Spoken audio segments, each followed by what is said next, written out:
that's what inspired me, because they used to call my my family house of bread. When I came to Finland, I lost 9,000 euros. One day I had to post this in our group to ask, have you guys noticed this kind of behavior? Because I wanted to leave, like, because I packed my bag in 2022 before I even went to Migrate. Have lost their children since, and they are still alive. You know, so those kind of people also need love from the society. Nigerian schools are not up to standard. Okay. You put in too much work for little. When you plan your life and it doesn't work out the way, keep trying, because you are in a good, you're in an environment where something can work. I was just praying, God, please let me just get to Vasa and just know that, because that day I thought it was going to be the end of me. Seriously, I don't know how to say a small community in my dialect.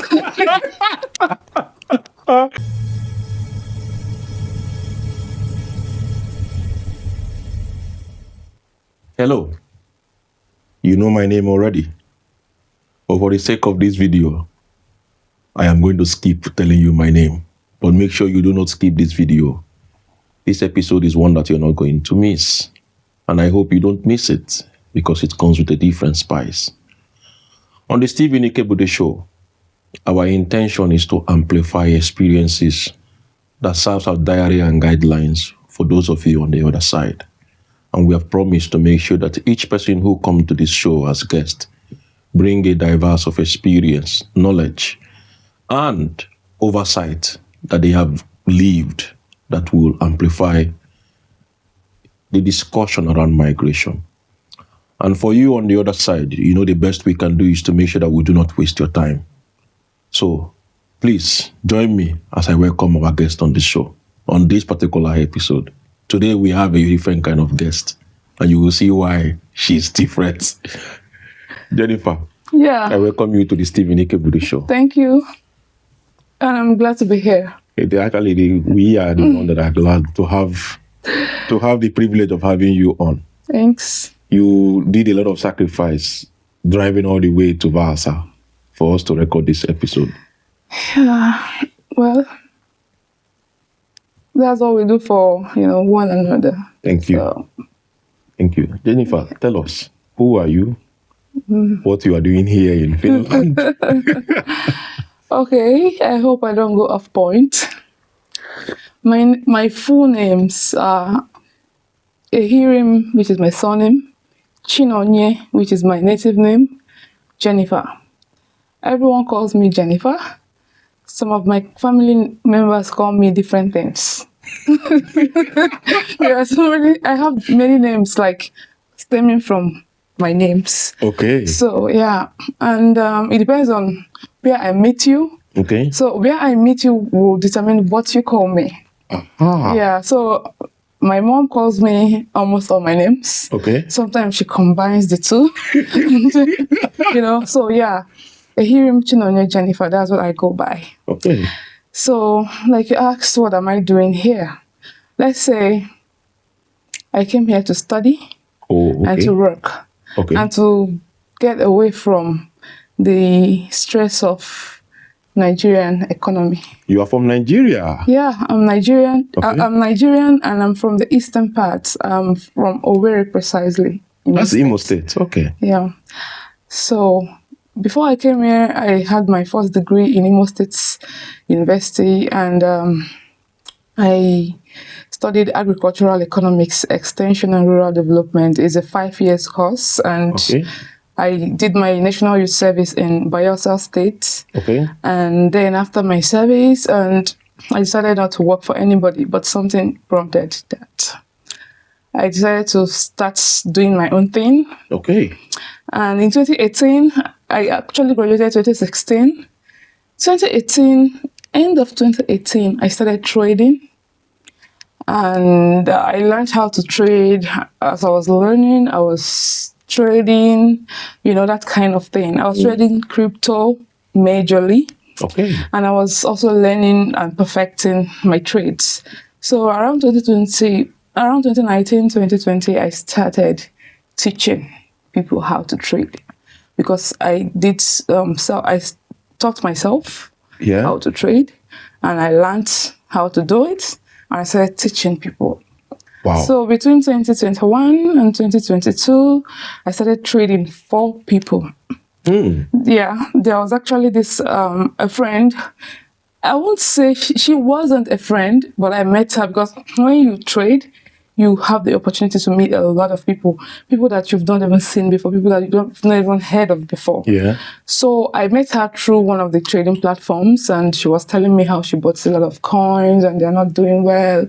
And someone told, she even paid to get the like information on what to buy because she's like a rookie trader and so on. So I told her to send me the list of her portfolio. She did, and I told her what to sell and what to leave. And from then, she like her trades started doing better and so on. Then she started also, I started teaching her, sorry, you might hear some Swedish accents. Just like I said, also. It's not supposed to be. It's supposed to be like also.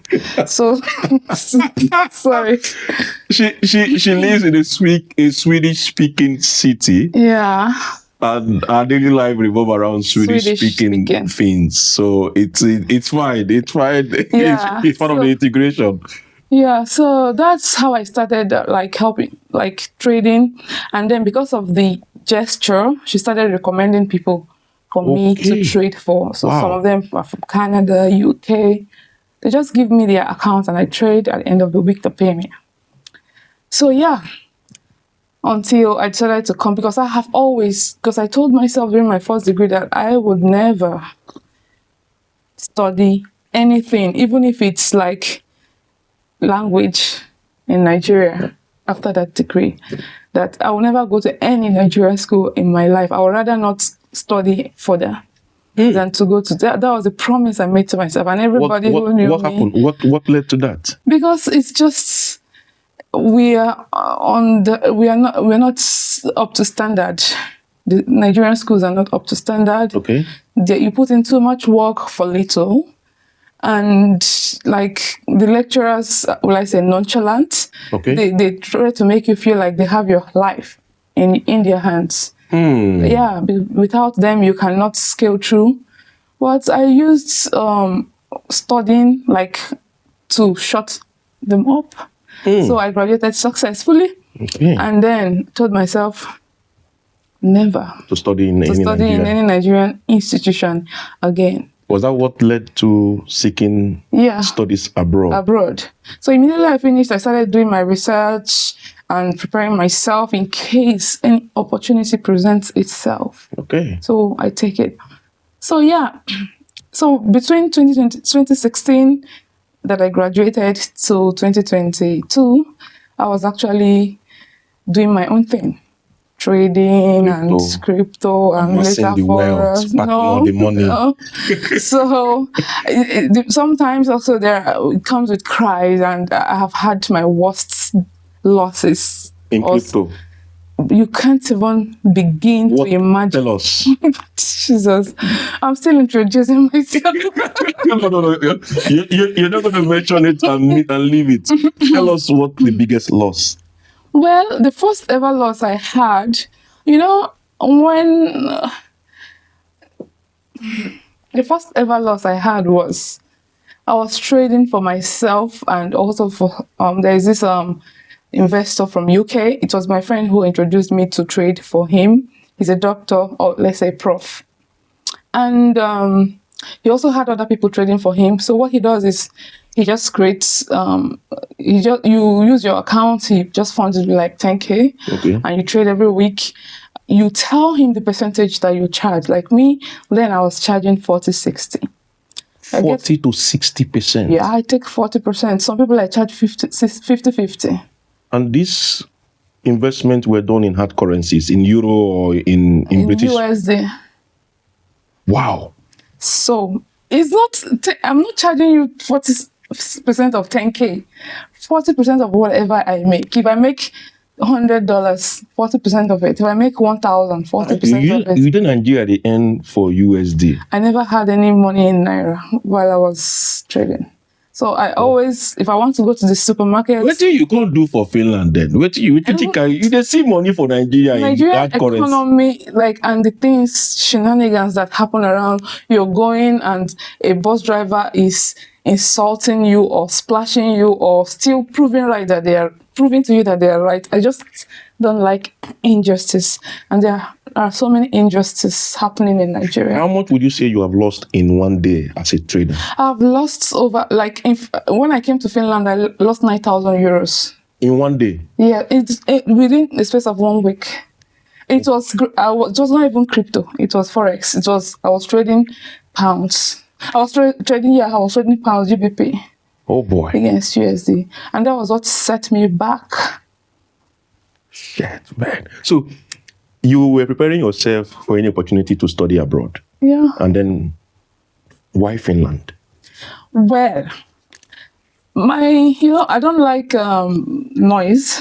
Like, a lot of places are loud. Like, I like US. It's nice to, travel, and even though I had never been there before Finland. Yeah. So I like all those English-speaking places, but I didn't get opportunities to go there. Okay. So I actually applied for nursing in Poland, and I got the admission, but immigration was taking time. Okay. And at the same time, and luckily for me, in 2021, I had a family friend. We are from the same village. Okay. So he was going to he would always come to our house before he travels to Kenya. Okay. To write the Finnish entrance exam, because that's where they write it, the whole of Africa. Yeah, and even I think outside Africa they go to Kenya to write it. Before COVID. Yes. So he was always coming to our house because he lives in Imo State, and we live in Lagos. Yeah. So he will always come to Lagos, and from our house he navigates to Kenya and then back, something like that. So after COVID, that was 2021. Let's say during COVID and still a little bit post. Yeah. He came and was like, he's going to Finland. I was like, what? I was like, you're going, how did you get the admission and so on? And okay. He told me in 2021, I told him I'm going to apply in 2022 for 2022 set. Yeah. So in 2022, I applied and I got the admission. The same time I got Poland. But Poland immigration was taking time, and Finland was not, it was smoother. Okay. Yeah, so that's how I came to Finland. Was it nursing too you applied? Yeah, it was nursing. Okay, and where was your university? Which university did you apply to? I applied in Finland here. Yeah, Finland, yes. I applied to 4 universities. I can't even remember their names, to tell you the truth. Okay. I just knew that Novia was my first choice because it was the cheapest. Novia? Yeah. The one here? Yeah. Okay. It was my first choice because it was the cheapest. I think it was 6,000. Then the rest were more than 6,000. So when did you actually get to Finland? I applied in 2022, got the admission in 2022. I started in August, started studying online. And then from online, from there, I went to Migrate and the rest. And then in 2020, it took 3 months before I got a reply. And I believe that if I didn't send a message to Migrate, I wouldn't have gotten a reply within 3 months. Wow. So it made me to stay in Nigeria the whole of my first semester until the end of second semester. So because of that, I could not even go for internship, the first internship that was supposed to be in May. Okay. So the first group that arrived Finland went for the internship. Yeah. We that came late couldn't go until November. Okay. So it took us down. So during that time, I just started taking courses with people that are ahead of me. Okay. Like the theory courses. Wow. So that's when it's time for me to really go for prep internship, it won't really be so much on me. And I decided taking also courses on campus online not to meet up, just to pass time. So you ended up getting to Finland 2023. 2023. Yeah, April 2023, because I contacted Migrate in March, and in March they gave me a decision. Okay. So it took about 7 days for them to send my card. Okay. And the day they gave me the decision was the same day I booked my flights, and the best available flight I saw, because I was waiting for because if my card had come the next day, I would have traveled the next 2 days, because I wanted to leave. Because I packed my bag in 2022 before I even went to Migrate. Wait till you they call. Why you? Yes, that's how much because everybody who knew me, Nigeria they pursue you. I'm chasing myself because everyone who knew me from day one knew that I never liked the country. Sometimes I can stay indoors for 2 weeks because I just don't want to be in contact with the You outside said you are world. in Lagos. Yeah. Was Lagos not this Lagos energy? Was it not good? Did you not feel the positivity? Well, or I don't go out. I will not even say I have friends because my friends are my sister's friends. which part of Lagos did you live? I lived around, do you know where Ikoto is? Yes, I know Ikoto. That's where I lived. We lived because I never lived alone. I always lived with my mom and my sister. Wow. So Wow. yeah. So you came to Finland. So you've been here 3 years. Yeah, 3 years. I was 3 years. 3rd April 2026. Oh boy. This time flies. Yeah. Normally on the show, we always give tributes. Tributes to where our guest comes from. And you've told us now you're from Imo State, precisely Owerri. Yeah, awum onye Owerri. Ibu onye Owerri. No. Awum onye Owerri. We don't speak Igbo. Keyo naso. Awum onye Owerri. Ngwa. N'onu agụ. Ndị Owerri na-check the out. Oh my God. Because in your native language, in that tongue, your native people recognize, salute them, tell them who you are, tell them what you are doing here on the show, and tell them what they are going to hear about. Oh my God. The part of what I'm doing here on the show is going to be hard. But let's go. Remove your hands from let them see your careful and Hawaii. Ahamwu. Remember, it's not Ahambo. Ahamwu. Ehirim Chinonye Jennifer. Awum onye Owerri. Eshim Ihejirika no na Owerri North Local Government Area, Imo State. Yeah, and Ihejirika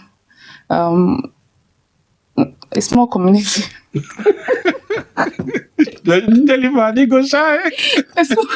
Seriously, I don't know how to say a small community in my dialect.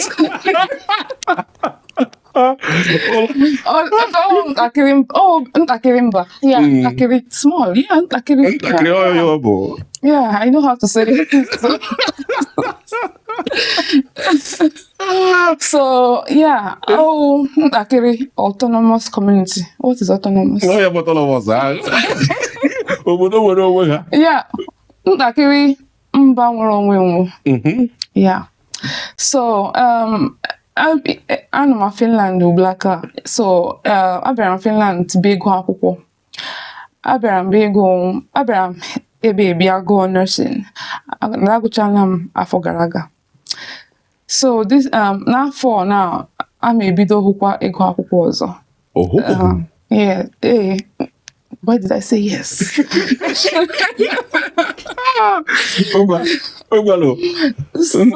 Ndị mba 5 ndị Owerri adọ na-ekene go unu ka anyị continue here. We'll continue because we have a bigger pool of people who prefer you to have said this in English. But you say you graduated already? Yeah, I graduated last year, June. Your program was supposed to be for how many years? 3.5 years. Like I told you when I came, I was taking courses and just jumping from one class to the other.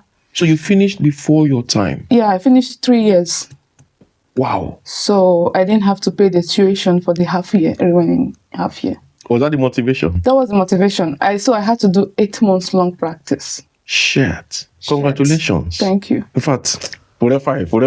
Can you have 5? No, look on easy. It is not easy. They say the joy of the Olympics is in participation. The importance of starting is completion. Yeah. So it's not 3.5 years journey. It's not a day's job. Yeah. So now you are a bona fide certified nurse in Finland. Yeah, I must say. Congratulations. Thank you. You say you are continuing. You just mentioned now that you're still studying. Yeah. What are you going for? I'm starting. Not what am I going for? Because I already.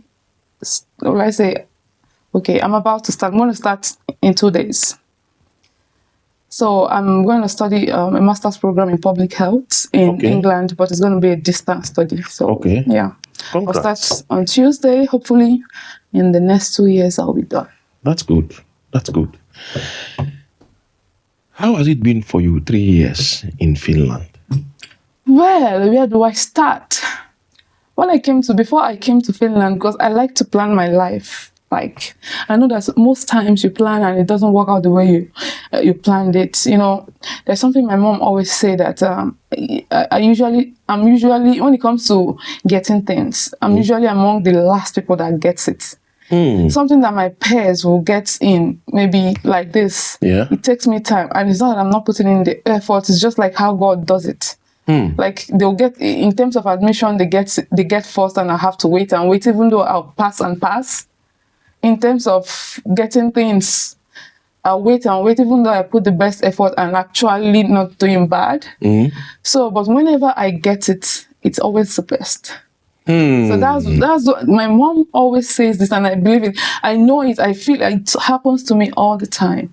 He that laughs best. Let me put it that way. So yeah, I get things. I don't get things as fast as others get it, but when I get it, like, I really get it. Would you say that it has been a positive one, your entire existence in Finland? Yeah, because I came to Finland 2023, and before I came to Finland, I had some things I planned for my life. I told myself I wasn't going to work for 3 months. Even though I wasn't going to work, but I will still look for a job, you know, and like actively searching, because you can't just say I want to start work today and you start work today. It doesn't work like that. True. So when I came, like, God heard my prayer. I stayed in Finland 3 months, no job, although I was looking. Then I found my first summer job that lasted a month. In somewhere here in Vasa, Palosari. And how I actually found the job was because my school conducted an interview with Vasa Bladet, and I was among the people who spoke up about how immigrants were not getting jobs, and like almost all the hospitals had it. Like my classmates who worked in the hospital there and said everybody was just talking about you, Jennifer. You're now. I was like, no, I was just saying my mind.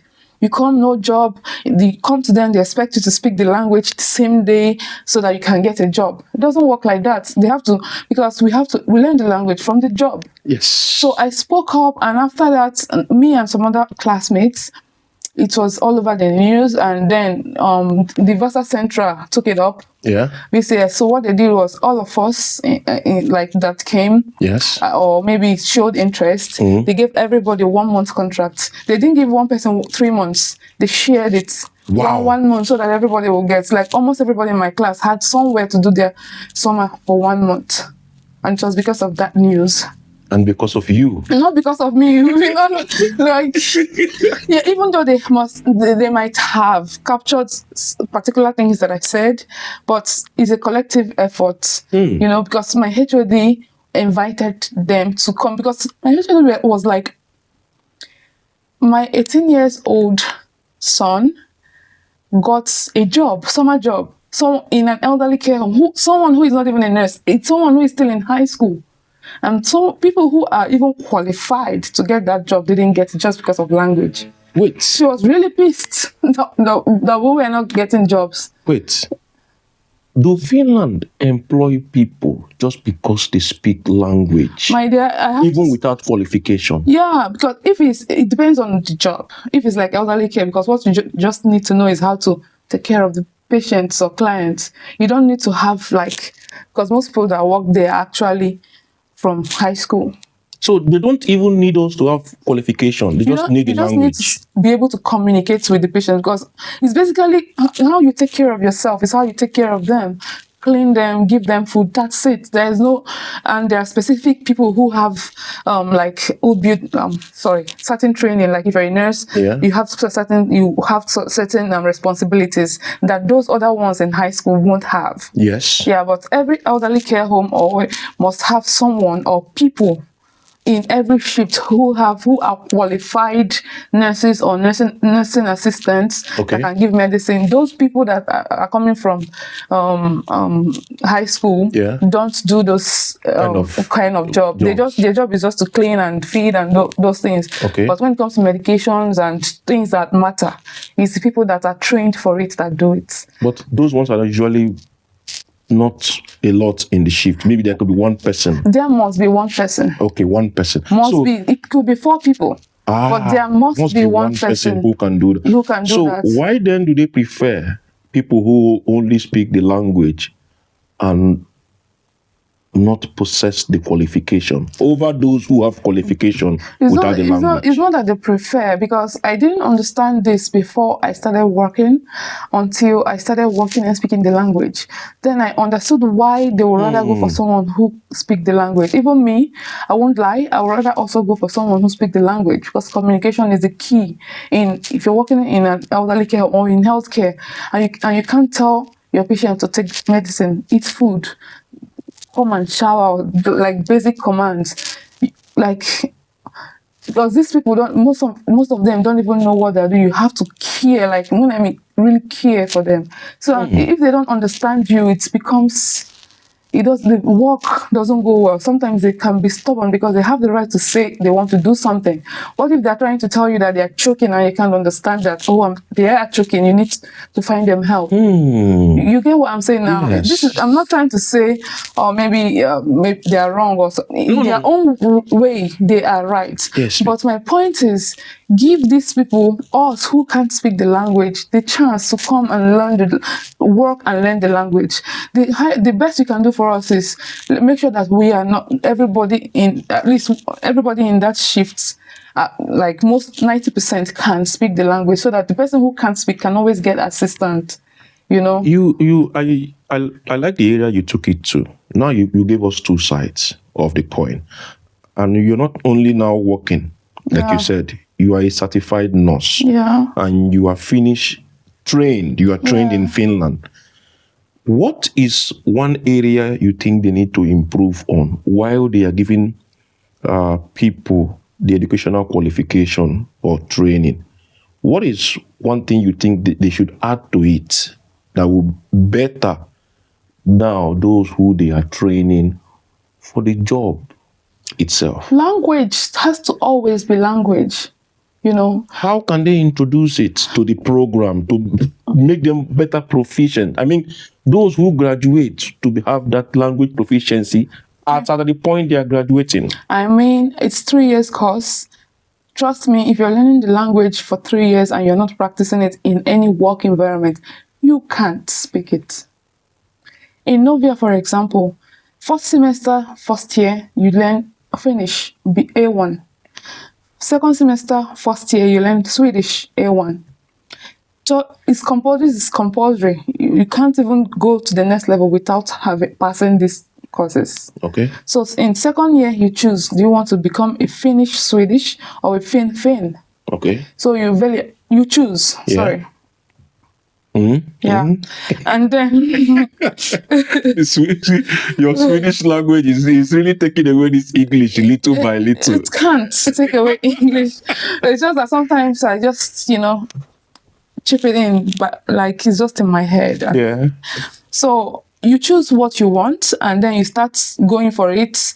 So when you go for your practice places, you choose practice places that speak the language that you're learning. Okay.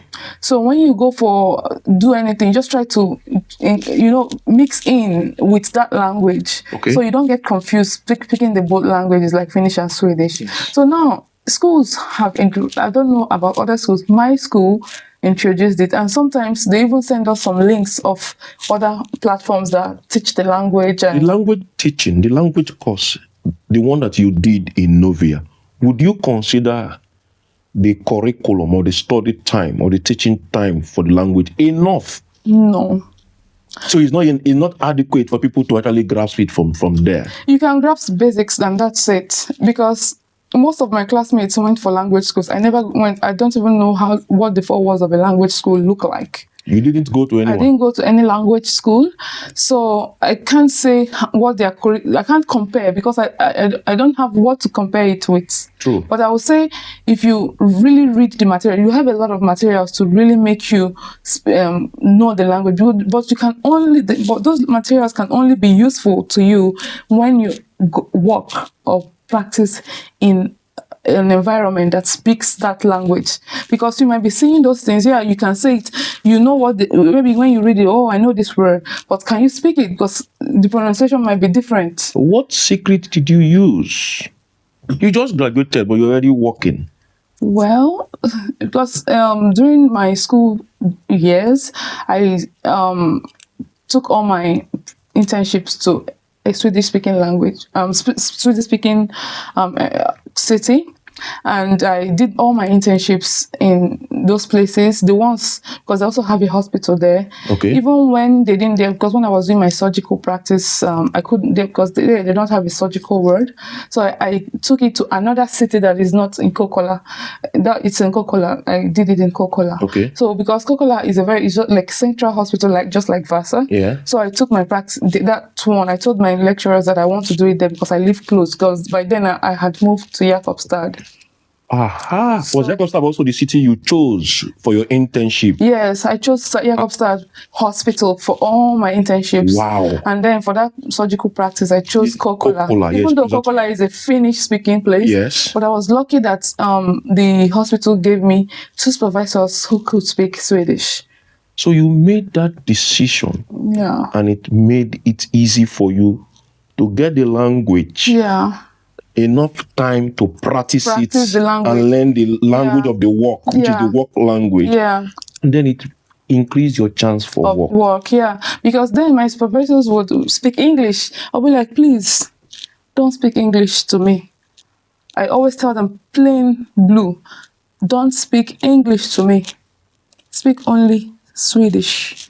To your supervisors? So I say it to my supervisors. Oh boy. Because sometimes they want to please you, because especially when you're hard, because someone can just ask you. Because I had one supervisor, she would just come, maybe you're in the medicine room, she would just be like, she would rattle something like drug calculation, medication, drug therapy. She tell you to calculate, a patient is supposed to get this and this, and what are you supposed to give in Swedish. So I just want to be hearing those kind of things, because this is what I'm going to face in real life. What you're going to use. Yeah. So I always tell them, even from the day one, when they start speaking the English, because they can speak English. When they make it easy for us, yeah, does it make it... You don't learn anything. So I tell them from the beginning, please don't speak English to me. Don't make it easy for me. Don't make it easy for me. And when I want to ask something, even if I don't know what to say, I just mumbo jumbo it like that, and they will understand. When they hear 2 words. Oh boy. When they hear 2 words that make sense, they will join it together and understand what I'm saying. And you got by each time. So at some of my practice places, I'll tell them, because now this is how I see it. Okay. In most countries, you get paid for internships. Yes. But in Finland, you don't get paid. And when you go there, you really rock. It's not like you're following them around and folding your hand like this. You're working. You're helping to do everything. It feels like you're on the job. Yes, because... So I told myself, I'm here doing my internship. I'm learning on the job. But why not? I can still use you as my teacher. I didn't tell them I'm using you as my teacher, but I said, okay, I'm helping you to make your work easier, and you're teaching me, but I'm going to use you as my language teacher. That's has always been my goal. So I use them as my language teachers. That's like, and it paid off. It paid off. Sometimes they say something. For example, they can say, there was a day my supervisor said, a patient said, "Yeah, okay." I was like, okay. I told my supervisor, I have heard this word so many times, because when I hear a word for the first time, I don't check it because I'll forget it. Okay. So I allow myself to hear it many times so that it sinks in. Whenever you hear that, you get familiar with it before I even get a dictionary to check it up. And most times I don't check them up. I use my supervisors as dictionaries. To explain the to explain the things to me, because when I check it up, I will forget it. So when they explain it to me, like that day I asked him, because it was a guy nurse, the patient said, yeah, okay. And when we left the patient, I asked him, what does yeah, okay mean? He started explaining. It was like, I don't have energy, I don't have the strength. Like, you know, something. He gave me different context on how one can, and it's how one can use it. Yes. And it sticks. That's just an example of what I usually do. You give me the context, the scenario like that. So you explain. Sometimes we can sit and you think we're discussing something that the doctor said, but we're actually discussing the language. Oh boy. Yeah. Your supervisors Yeah. at the internship place became your language teachers. I never heard that one before. That's what I did. So hey, I tell you that. This is why we say that experience matters a lot.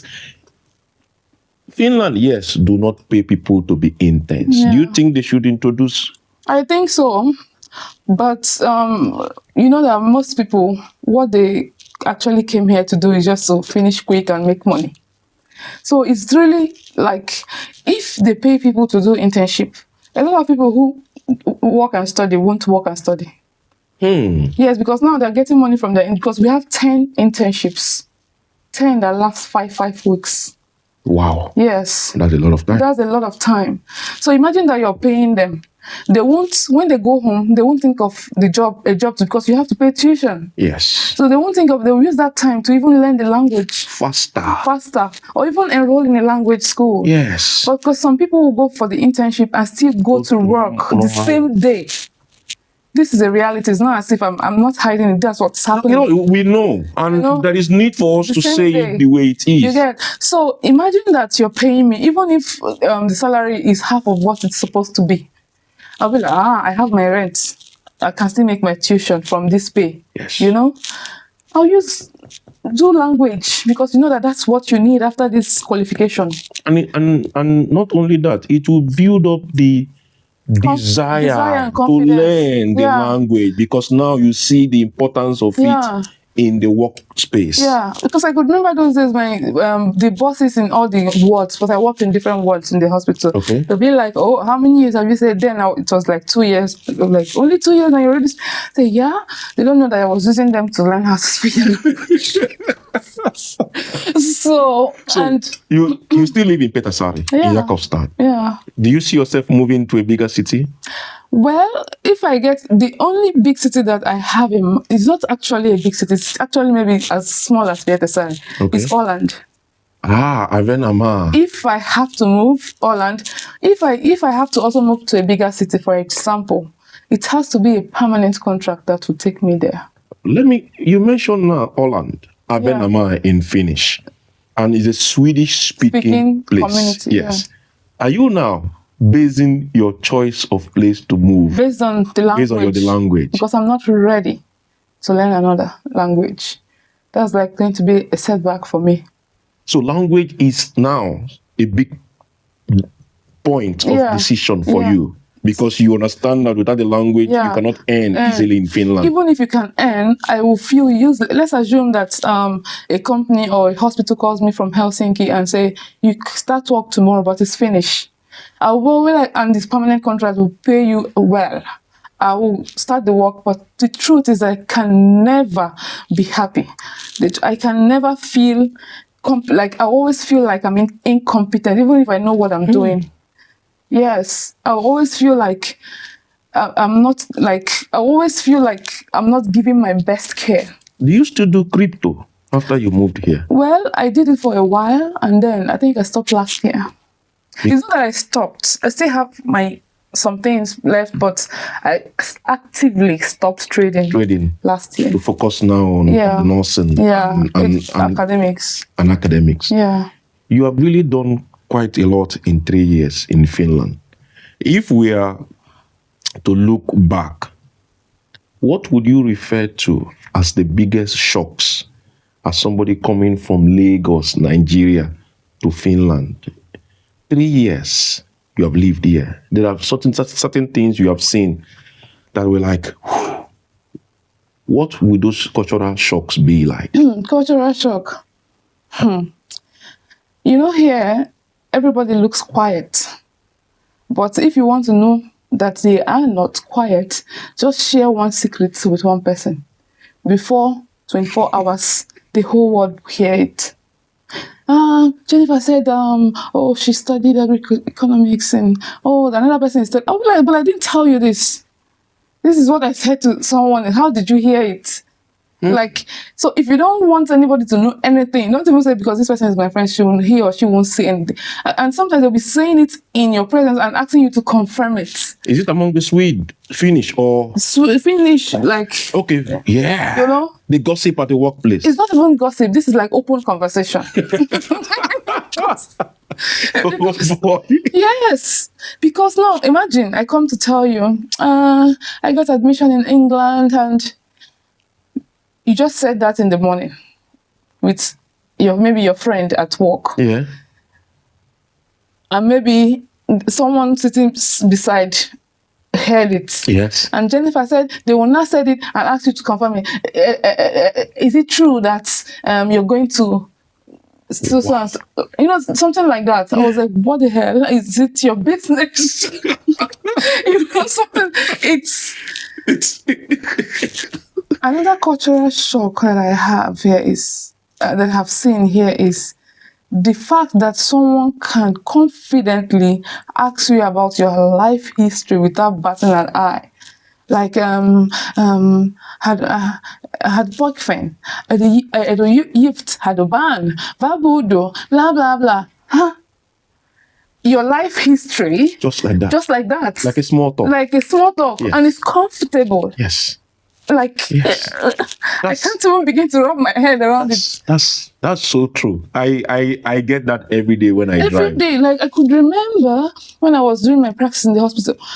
Sometimes you ask me, maybe we are sitting on a round table eating, and you ask me. Tomorrow, someone who was there when you were asked will still ask me the same question. The next time, the next 3 months, they'll ask you. But wait, on a more serious note now, for me, and the nature of my job, driving taxi, I meet people every day. I meet different people. Yeah. You, in your own case now, you are meeting the same set of people in the same space, asking you the same questions.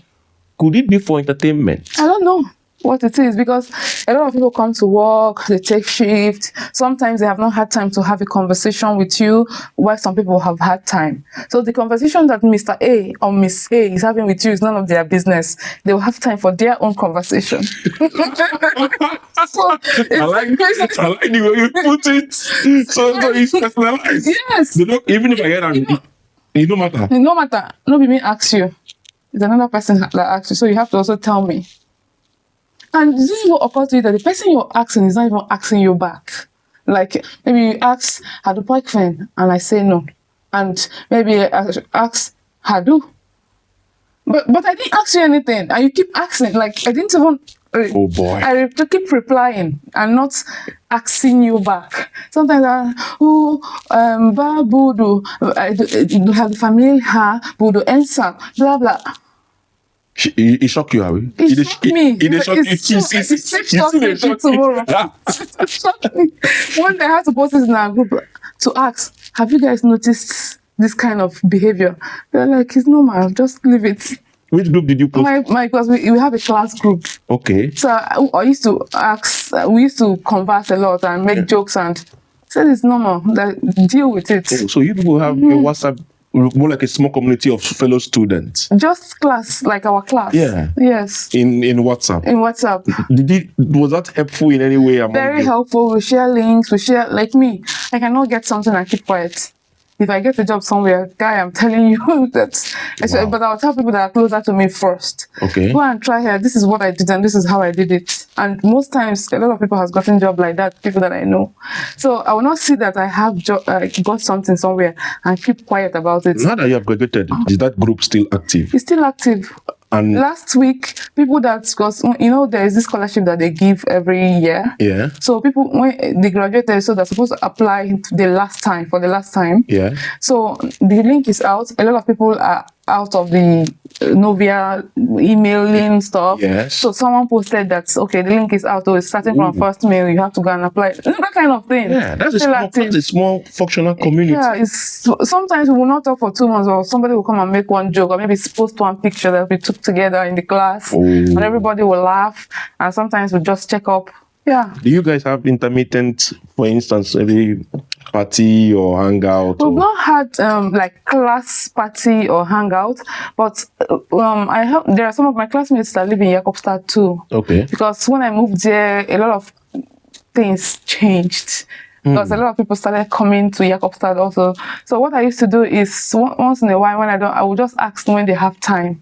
Okay. And all of us will go out and hang out. We can go bowling, we can go swimming, we can just do something. I always try to contact them. So, like, are you a community builder? No, I just like to carry people along, and I don't like losing friendship. Even you understand. So I just wait. You don't bust my brain now. You don't like losing friendship. Yeah, because here everybody is like a family. It's a very small country. Even the whole of Imo State, the population of Imo State is bigger than the whole of Finland. True. So you can imagine that. So, and Jakobstad is really small. Yes, it is. If you don't build friendship, you're just going to be lonely, alone. So I don't like losing friendship. First, for information, because I know that some of my classmates don't have a job. So when we come together like that, we share a lot of ideas. I tell them my plans, so that they can key in. Most of them key in to the plan I have. They'll be like, oh, you've planned out everything. I say, yeah, this is how I plan my life. This is what I want to do, and what I don't want. This is where I want to travel to, or this is where I want to go to. This is what I want to study next. Like that. You see them thinking, okay, some people are just making money or working and doing. They don't even have plan of what they will do tomorrow. True. But when I start that kind of... You don't talk to me small. Wow, walk. We don't get... But the reason why I asked that question, because I also value people. Yeah. I value friendship. And I invest in it. Yeah. I put in the work to keep up. It has paid off for me in living in Finland. Because if you look at it this way, your friend who doesn't have a work, and you contact them, oh, see you, I've got a job there, go and try. And they get it, and they get a job. The person can easily party with you, and you will not have to spend for two. Do they reciprocate that energy when you put in that kind of... For example... Be very sincere now. Because I have not been in the position to ask for anything. I'm always the one finding things. So I don't know if when this situation or maybe opportunity comes, they will reciprocate, because the situation hasn't arrived, arise that I need help from them, like job or something. I'm always the one finding the places, something like that. But in what way now would you say you have reaped from that?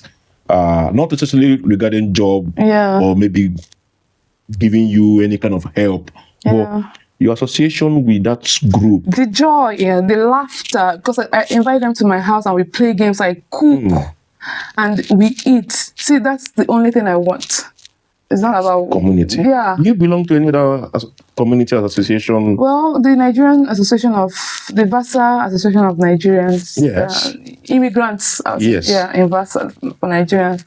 That's the association I belong to. Do you think people should be involved in this kind of small communal existence? I drove over 100 kilometers to come for the meeting today. You did. So because.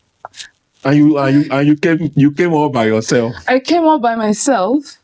And because I went to work this morning, I finished by 2. If I'm at home, I'll just be sitting and maybe it's 9 now, I'll be preparing to go to bed. But here I am talking to you, with you. Yes, it's a big sacrifice for the community, and we appreciate it. It's not even about the sacrifice, it's about the joy I'm getting. Wow. Because I'm talking with somebody. Yes. That's very important. Because when I'm at home, if it's not called, I'm not talking with anyone. so you didn't bring perspective when it busts my brain. Because as many of us did for this country, I said it today during our meeting. Many have become married to their quiet spaces. Yeah. People have become irritated by associating with others, that they are now only comfortable living in Finland in their own space. Yeah. Is that a good thing? It's not a good thing, no. It's not. The classmates that I spoke about, I never knew them from Adam. Like we say, okay, you and your friend came to Finland and you're studying and maybe you're hanging out. No, I met them in class. And none of them has even for one day called me to say, let's go and hang out. I'm always the one initiating it because I know I don't want your money. I don't want whatever. I know people have connection, but so far I haven't asked for anything. I just want that, let's laugh and eat and marry and talk about nothing. And everything, You just like want that. to associate and have this interaction. Yeah. We are social animals, So, according to what the record has put. That human beings are not built or designed or made to be on their own by themselves. But this is a country where a lot of things are put together for individuals. Individualism is so high here. But in 3 years, they didn't get that part of you. No, they can't. Oh, they can't. Even I could remember in my former workplace, I used to tell them, let's go on a road trip. I used to take my Filipino work colleagues, bring them to Vasa, we go to Strampen, eat ice cream and drive back to Jakobstad. No ice cream shop for Jakobstad. There are many ice cream shops in Jakobstad, but it's Vasa, 100 kilometers. It's not where we are living. We can go to just enter stadium and buy nothing and come back. Is that a good lifestyle you would encourage immigrants to get to be outdoors? That road trip alone, you're not thinking about your problem, you're not thinking about who you're going to help tomorrow, you're not thinking about what you eat the next minute, you're not thinking about the work you didn't do the next morning. When you come back, they kind of sound sleep, you sleep. Yes, you can try it one day. We go to Kokola, there is some buffet restaurant. We go there, we eat. There are many buffet restaurants in Jakobstad, but we drive 30-something kilometers to go and eat it and come back. Yes, I remember. I don't know. I was even in Kokola a couple of weeks. At Chidonia, is it Chidenia? That's where we go there. Sometimes we just go there and. Me, what I do every month, I just take a road trip to Kokola and come back. Just when I get to the roundabout, I turn and come back. For nothing? For nothing. Sometimes I'll call someone, one of my classmates that live in Jakobstad. I'm going to Kokola, can you come? Let's just go and drive and come back. Okay, I'm walking. I'll go alone because it will not stop me from going. Do you? Oh, even if there is nobody accompanying you, still go? I will still go because my mental health cannot be questioned because I live alone and nobody knows. The only people that know me in Finland are my classmates and people that I let in. So if anything happened to me, no, nothing can happen. I have to be mentally, physically sound. So, no, but the fact that I live in Finland doesn't mean that I should start behaving like Finns. I know that they say live like the Romans when you go to Rome, but man, this is extreme because... But you are becoming a Finn. Finns enjoy road trips. Oh, is that... They drive a lot. Okay. If you say it that way. You don't see where they look, you say, when did they happen? Which time you say you carry go to drive? No, I do it monthly. You drive back. Yes. You don't do anything there. Did I told my cousin, he was shocked. He was like, what do you get from it? I can't even begin to explain what I get from it. Imagine driving, looking at the trees, because Finland has a lot of trees, and it's just passing vroom, vroom, vroom. You're just driving, watching people that are overtaking and making jest in your mind and listening to music. It's therapy, I would say, but it's more fun when you do it with people. Yeah, you know how we do it on the show. When it's in don't they hot, they like take break so that when I no go run come out. It don't they hot now. My coffee don't even it don't they cold. It was supposed to be a 45 minutes episode with Jennifer, but you and I know that I'm not gonna let her go now. Please let us take a very short break. Make sure you do not go anywhere. And if you have been following us so far and you have not subscribed, do so now while we are going on break. See you on the concluding part of this episode. The episode never ends. It just break. We'll continue. See you guys. Hello. I welcome you back. Still with us on this episode is Jennifer. You know, we couldn't have let her go without taking the second part out of her. So I welcome you too to this conclusion part of this episode. Jennifer, you're welcome back. Thank you. You give us boost. you brought quite a different kind of limelight to the discussion on the show. Really? Yes. You know, because internship, language, workplaces, they have the work languages from those places. Yeah. And we don't get much discussions around it. And you being a professional nurse, you being a Finnish trained nurse, you have seen the insights of this and why it has done, you know, why they have it scheduled that way and how it can be useful for others who are coming. Yeah. In your 3 years of living in Finland, apart from the good, the shocks, what would you say are the things that you have experienced that you would refer to as mistakes? Mistake on my part or Whatever.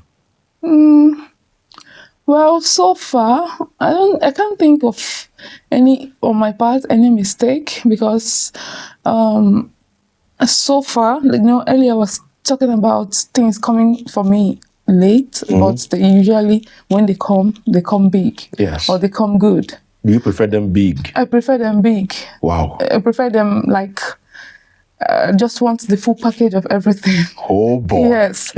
So on that note, I usually plan my life. You know, God plans everything. God, we can plan today and God will say, no, my child is not today. It's not like this. But so far, will I say, my plans have always been working out the way I planned it. So I won't say I have made a mistake on my part, but although I've had fears. What is one? Because before I moved to Jakobstad, I usually drive from Finland, from Vasa to Jakobstad to work. And sometimes I'll leave by 5 a.m., come back by 10, 11 p.m. 5 a.m. Because then I have to take double shift so that it's really worth the drive. Ah, okay. You understand? Okay. So when I came to Finland, after 3 months, I bought a car because I knew that I didn't want distance to stop me from getting a job. Where did you get that information from? Because I usually see work from, I know that there are more than 7 institutions in Vasa, and there are many students coming from far and wide. Yeah. And then there are neighboring cities that people don't reach. Yeah. Because that's just like an idea I had. If I can like get a job, because I don't like what everybody's rushing to do. I can give you a practical example. Like, please go ahead. When I started, after the summer job, I got a job in elderly care home that is in Vasa. Then the same boss also, like then the same workplace or organization is also in Jakobstad. Yeah. So they added me to the Jakobstad group, and also in the Vasa group. Yeah. So now in the Vasa group, a lot of people were picking. Sometimes when the shift comes, before you say Jack, your classmates will pick it and close their mouths. Won't say even their shift. Even if it's only, they will pick everything and they will say, okay, let me reserve one for you. So I told myself, it's time to leave them to be dragging the shift. Let me go to where I don't have to drag it with anybody. I drag it, like, you know, you get what I'm saying? I do. So now, I started driving from Vasa to Jakobstad, and people were like, you drive from... I said, yeah. It's tired. Before I went to Jakobstad the first day, I went for a road trip with a friend, and to find out where the place is, to see the environment. Yeah. Then before the next day, I think it was after 2 days, then I went for the first job there. And from then, I have been, you know, driving to Jakobstad, But then I wanted to move to Jakobstad. That's the fear. I wanted to move to Jakobstad. I was living in a 4-house apartment that I was paying 345 euros. Yeah. And Jakobstad, they don't have students' apartment. And whenever I drive to Jakobstad, the car I was using then was consuming 30. I pay 30 euros to and fro on petrol because it was a 1.6 liters engine. Yes. Then I didn't even care about the car. I just wanted to be ready. Yes, at any point. At any point, so that if the war come out, I won't say I don't have a car. Oh, I can't be there. I want to be there all the time when it comes. So I was driving to Jakobstad, and I wanted to really, because here in Jakobstad is really hard to find a house or an apartment to live in if you don't have connections. You need to have connection before you can find a place, and even if you find a place without connection, it's not really like up to standard. Okay. Like that. So I was then in December of that year, 2023. Yeah. So it was that same year that we had minus 32 degrees Yes. Celsius. Yes. That same year, and I never knew. And my car doesn't heat. The car I bought it from an individual, I didn't buy it from a company. Yeah. I bought it from someone who is reselling a Finn, Yeah. who is reselling. They didn't tell me that it doesn't heat, nothing. And that same year, we had minus 32 degrees. I was driving to and fro without heater in that car. The car was, even sometimes the car was always chopping, like eating a lot of oil. Not oil. This coolant. Hey. So, imagine car that is freaking, that's even blocked my phone, but it's showing overheating. Can you imagine that kind of the lowest temperature that is showing car was showing overheating. Yes. In a low temperature. Lowest possible temperature. So one night I was coming back and my car was overheating in the cold. Imagine overheating. When you touch everybody is chilling, but it's showing overheating. No, I get it. Because already the engine not supposed to knock, but because of the cold. It didn't knock. Yes. So, the Jakobstad road. I know the road. I stopped on the road. This was happening around 10 p.m. You know that winter is dark. Hey. So I on my two-way light so that people can just come to my aid. And cars were not even passing like that because it's late. Yes. And it was really it snowed heavily, and the temperature was really, I think that was minus 32 that day.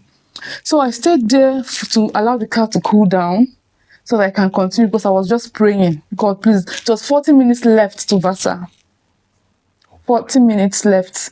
I was just praying, God, please let me just get to Vasa and just know that, because that day I thought it was going to be the end of me. Shit. So my fingers were dead, or like say, my toe, that there's a kind of cold that used to come in from the under, where the accelerator is. Tell me minus 30 degrees. So now, I was wearing everything wearable, but still, didn't even, without heater, one cannot even last 30 minutes.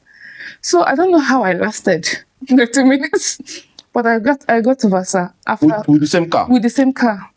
So when I got home, I just immediately entered the shop because I was freezing. My two phones that I was with died. It's not that they were like fully charged, but cold. Yes. Like they talk and say cold. They finished it. People say they joke. So I just went straight to the bathroom and on hot water. You know what that means? Hot water, cold and hot water, snow, cold. I almost died that day. When the hot water touched my cold hands. Yes. If not that the apartments were soundproof, everybody would have gathered in front of my, because physically where I shouted. Because I have never, this frostbite. Yes. I didn't know. Nobody told me that you're not supposed to pour hot water on cold hands. You're supposed to warm up a little bit and then go to the shower. Oh boy. And this was the hot test, because I was cold. I didn't hot water. I was crying. I can't move. I can't move. And the hot water was dropping on my hand, and it was dripping cold water. Yes. Like hot water and chilled water was coming out of my body. That's what was dropping on the floor because. At that point in time. That was December. I can't forget that day in my entire life. It was dripping. So I managed to shower and do everything. The next day I went to stadium and I bought the shoe that I thought is the warmest shoe.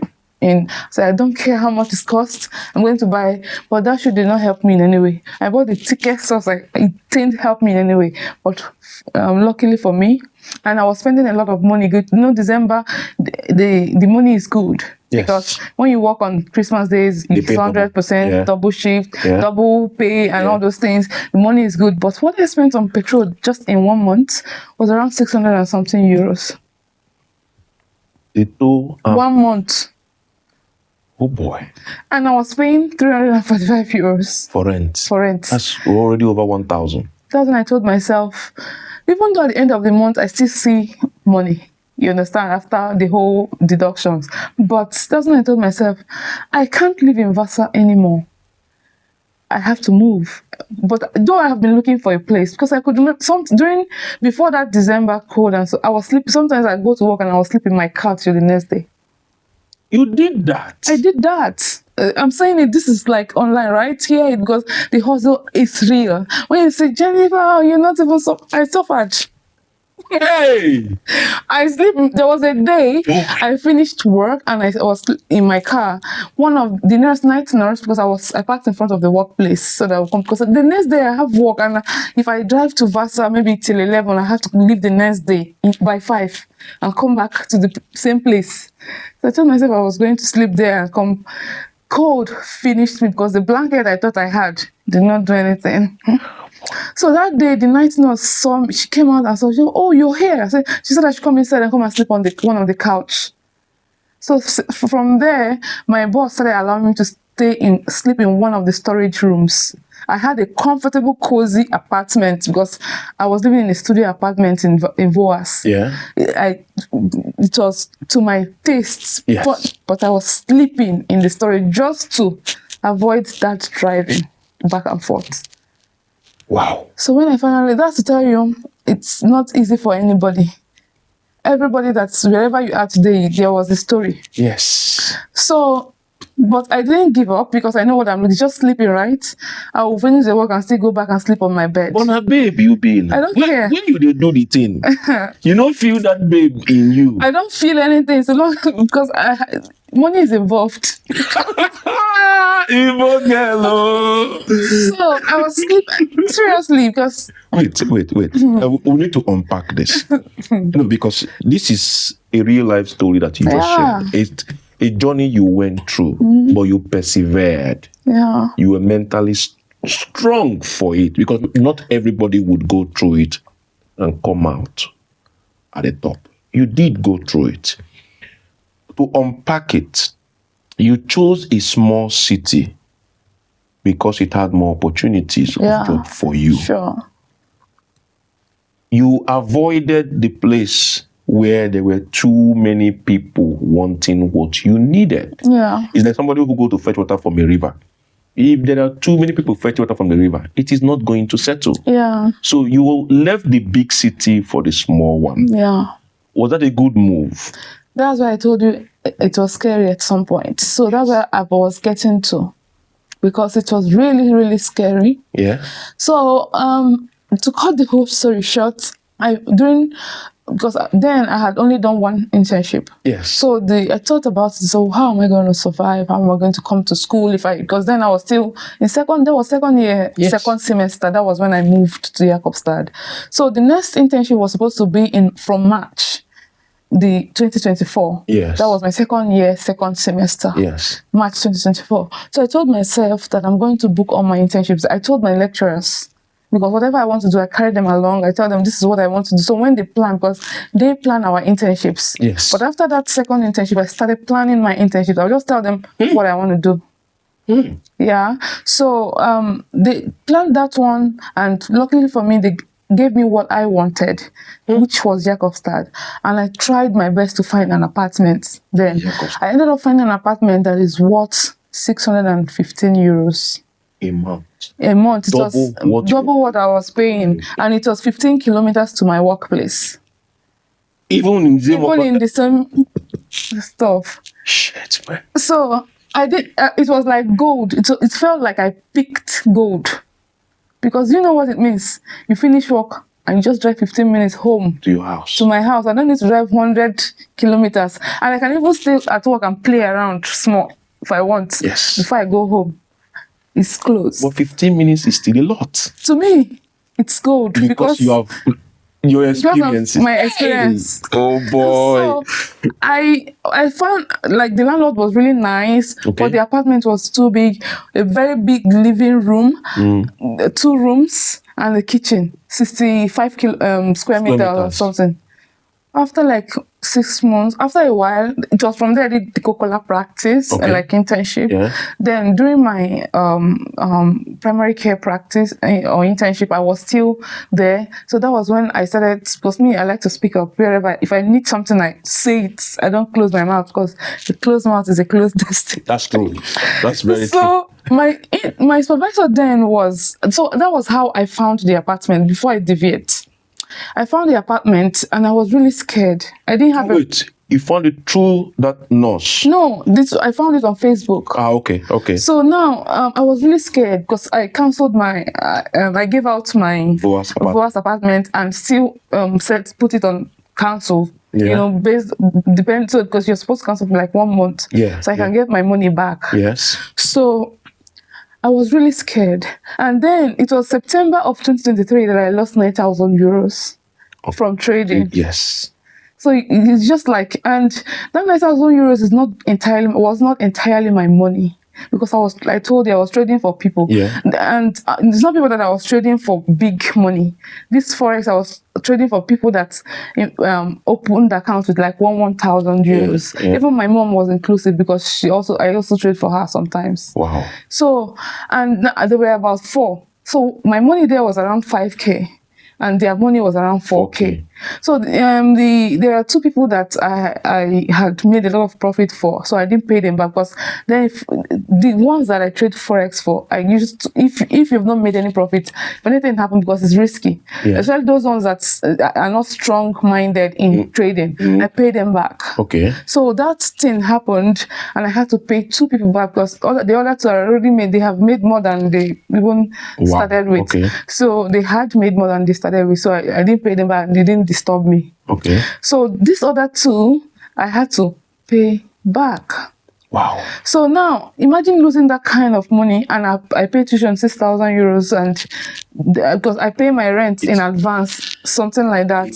It can be all. See, I know now, as you're mentioning it, you are reliving the experience. Yeah, I'm reliving the experience, because this really happened to me.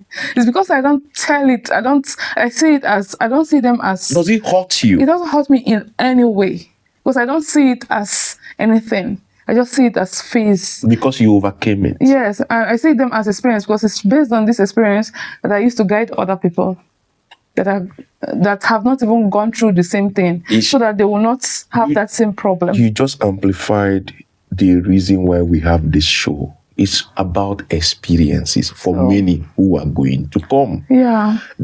Again, you left the big city called Vasa because of the too many people who needed what you needed. Yeah. And you moved to a small city.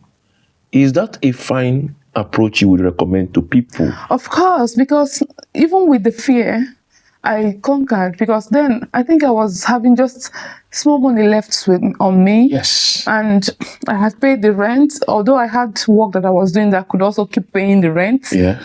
Small money left on me, but I was still scared. What if, because these people will not give you a long-term contract, it's always a short-term contract. What if it doesn't work? What if tomorrow they tell you that they will not renew the contract? What are you going to do? You know, that kind of fear.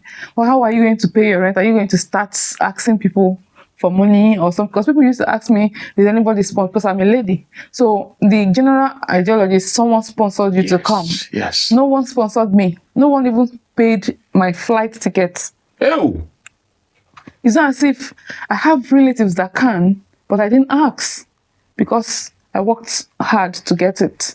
You know, I could work hard to get it and I got it. So even I was so scared that sometimes I would be thinking that what if, what if 600 and something euros every month, 6,000 euros tuition fee with a job contract that is not, not guaranteed. And you have to study at the same time. It can be a lot for one person. Yes. One day I was just at the apartment. I was asking myself, yeah, I needed an apartment, but what am I really doing in this big apartment? I only sleep in one room. I don't live with anybody. Sometimes for months, I will not even be in the living room because just from work, I just sleep or maybe go out. Did you end up sharing with somebody? No. Did you consider sharing? I didn't. I considered sharing at the beginning, but when I moved in, because I don't like sharing, because there's so many distractions. When you share apartment, you won't achieve much. Why? Because sometimes you want to do something, you're gisting with someone and you forget what you want to do, and maybe that kind of, maybe someone is dragging you to come to hang out when you want to do something. So those who do it for the sake of saving money, that for the sake of saving money is good. You know, it's not bad to share apartment with someone, but if it's someone that there are certain people that I can't share apartment with, and there are some people that I can. That once you say you want out, before you even finish it, I'll say yeah. But there are some people that, because you share with who you know. There are some people that will come because me, I like everything. If I keep this plate here, I expect to see it here when I come back. Yes. And if you move it like this, I will know that it's been moved. Did you learn that when you moved to Finland? No. You've always had it. I've always. So if I come maybe home and maybe there is water on the floor, it irritates me, and you're already stressed from work. You understand? So I know that people who have family, they go through all these things, but for now I don't have family. Let me just live peacefully for now. Before the chaos of family comes in. So these are the things, because I don't want to start talking. You start exchanging words, this and that, and when people are age grades, like age mates, they tend to, you can't tell me what to do. True. But if it's your child, you can tell them to go and do that and they'll do it. Yes. That's it. But you are so right. And so that's why I didn't have. So you manage your space, you manage your fears, and you conquered. Yeah, and how I conquered was during my primary care practice. I talked to my supervisor's boss. Okay. Because one day my supervisor, she was supposed to travel, and then the first in that team, I was supposed to go around with her. She was not that good with English, but she liked me. Okay. She always tell me stories and advise me on what to do and how to do. So I told her that I'm looking. She asked me where I was working. I told her. She said that's not a good workplace. I won't mention the place. She said that's not a good workplace. That she will find that I should come and work in other places. Like I was like, I'm open now, because she thought I was not open to. I am open to work. She said, okay, if we come back from this trip, because it's home care, that she's going to take me to one of her friends who is a boss somewhere. So we came back. I was heading to the coffee room to go and have lunch. She was like, no, when we come back, we'll have the lunch. So she took me there and I started downloading my portfolio. She was like, she studied agriculture. Agric does not have anything to do with home care. She has a first degree, so she was just, I was not talking, I was just there. She was just doing, it's just like when they say, tell me about yourself, and she's telling you about me. That kind of thing. So they asked me to sign the contract. Right there and there? Right there and there. Oh boy. So I signed the contract and left. We left together. So before we left, she told the boss that she's looking for an apartment in Jakobsson. Find her a good apartment. Apartment that I've been looking for since how many months. She found it the day I started job there. She was like, oh, Jennifer, I found an apartment. Come and check it. There are no pictures now, but I believe that you will like it. So during the viewing, she followed me to the viewing, and it's just like 3 minutes to the workplace, 700 meters to the hospital where I do my internship, and 500 euros per month. Even more than a 50-kilometer walk. That's why I told you, that was where my fear. And then I was supposed to move into the apartment 1st of December 2024. On the 30th of November, I had a massive motor accident. There was police, there was fire service, there was everything. That snow that is slippery. Yes. I was not even speeding, just normal driving. It was 80. I was even driving 60 because I just, when you are going to turn to the highway, that's maybe 80. Yeah. When you just turn, you're still on low speed, trying to navigate, gear up. That was still on that low speed, right? The snow was just like, it just carried, and when you just, the person that was on the other side hit me. Shit, it was slippery. It was so slippery. Could not and move. then I didn't even know that when the road is so slippery, don't use the brake. Just remove your leg from everything and just be controlling. Because I do it now and it works. Just control. Because when you start braking, it gets more slippery. Yes. So that was how. Luckily for me, it was just glasses that entered my mouth and was no scratch and so on. The next day, I was supposed to move to the new place that I was happy that I got. And after 3 days, I was supposed to do my thesis presentation. Boy. I was demoralized and I was supposed to move out of that apartment on that first. Which kind of temptation? I don't know, but it didn't get to me. I still did what I had to do. Wait. Everything you just mentioned now you're supposed to do, you still did them? I did everything the way it should be and when it should happen.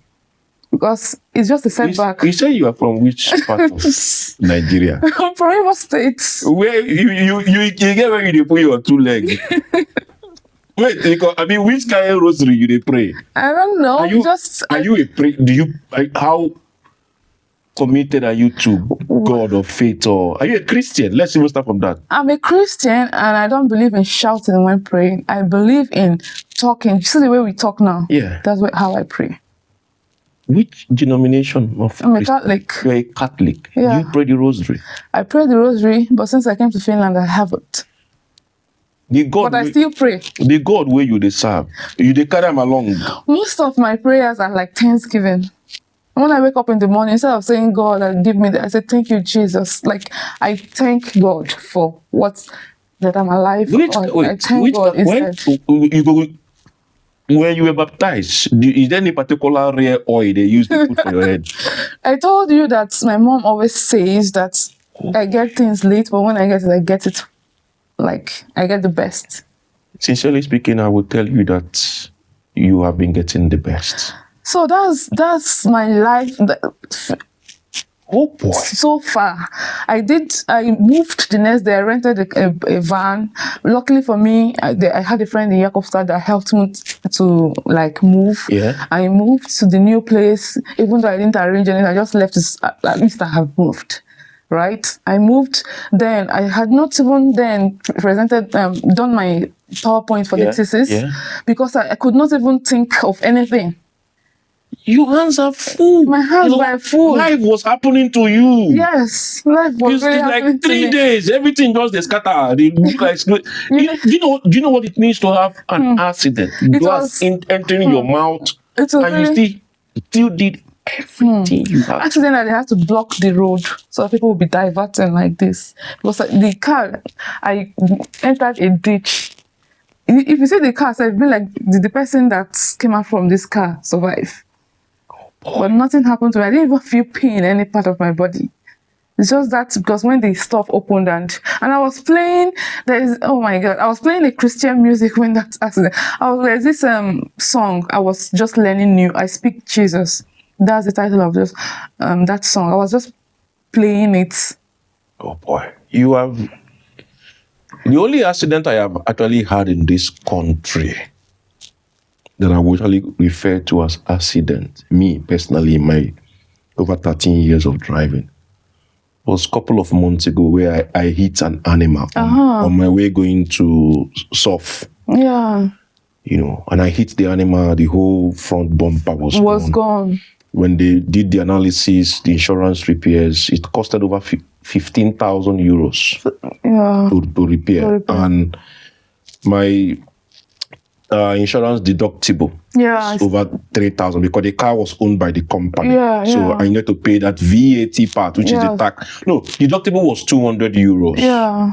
But then the VAT part, which is the value added tax on the repair, on the parts, had to be paid by the company that owns the car. Yeah. I am still paying that money till today, But that, I had a client in the car. That incident of hitting that animal and having the whole thing, I ended up completing it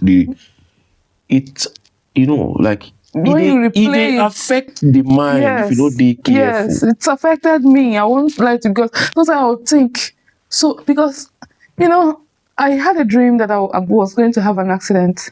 And something close to an accident happened, like where my car just stopped and it was overheating. Not that the overheating I told you, another one that made me to I didn't even say anything, I threw it away and bought another one.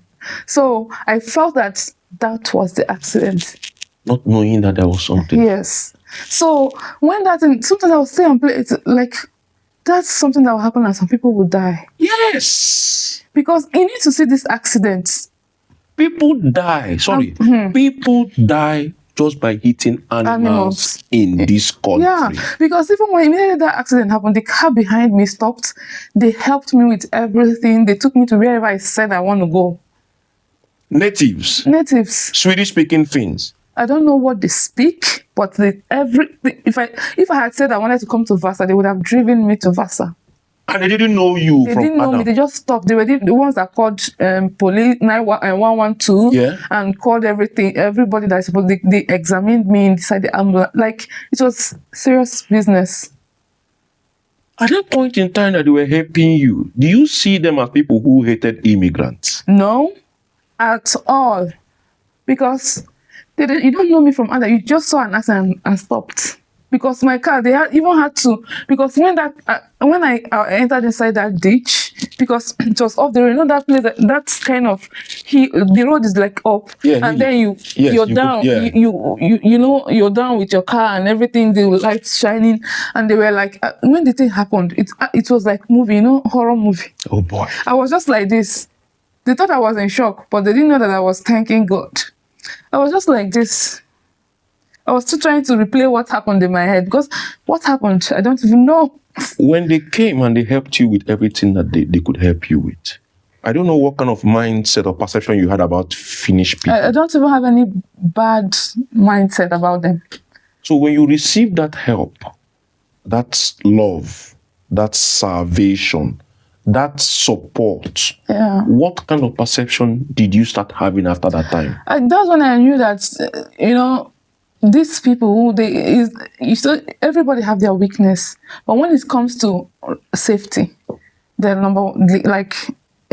give it up for them. Anything that will prevent safety, anything that will hinder safety, they are not for it. But anything that is going to improve someone's well-being, for example, what those people did for me, they took me to wherever I wanted to go, and they gave me their number, even if I didn't contact them again, because they said, if you need anything. And these are Finnish people in Finland. Yeah, I don't even know if they are Finnish people. What I know is that they are whites. I don't even know if they are Finnish, Asian, Jamaican. I don't know. What I know is that they gave me help.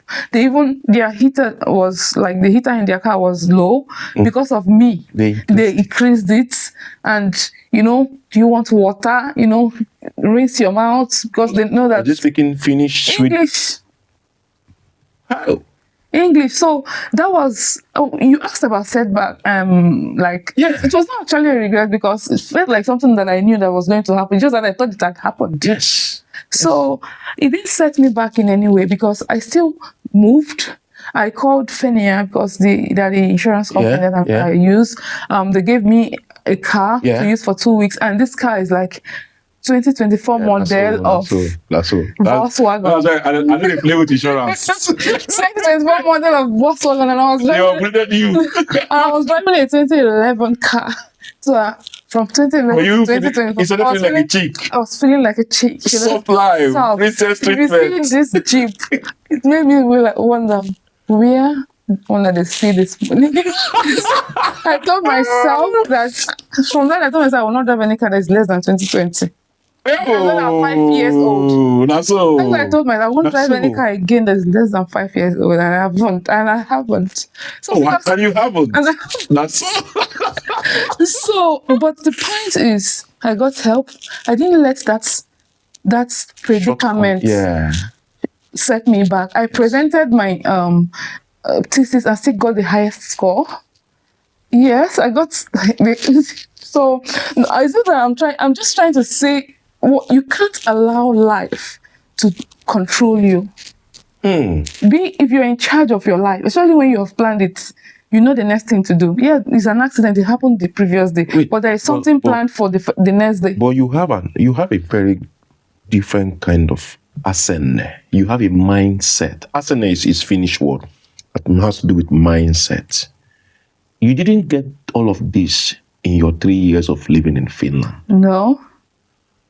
Where would you say you got this morale from? Well, I would say first, from the family I come from, they are confident people. Okay. 1. 2, I would say it's based on my upbringing and the relationships that I have had with people, because I went to a boarding school, and you know that and it's a mission school. Okay. You know the kind of intellectual, discipline, like the discipline you learn from people's mistakes, because we were much. You learn from people's mistakes, people's experiences, people like stories, and you see people what they do. You see people, the things that happen around you shape you. So I would say from secondary school, like that, the life experience, because I lived in the boarding school for 6 years, because secondary school is 6 years. And the boarding school usually amplifies the importance of self-awareness, yes, decision. There you are alone. Sometimes you see bullies gang up on you. You have to survive, and you don't have to be like them. So it's all these things are choices that you make right from small. When you prepared me for not just Finland, for the world. That's why it feels like some people say you have solution and answer for everything. I was like, no, I don't have a solution and answer for it. It's just that when you ask something, or when I see something, it feels like something that is nothing, because I have seen people experience it, or I have experienced it before.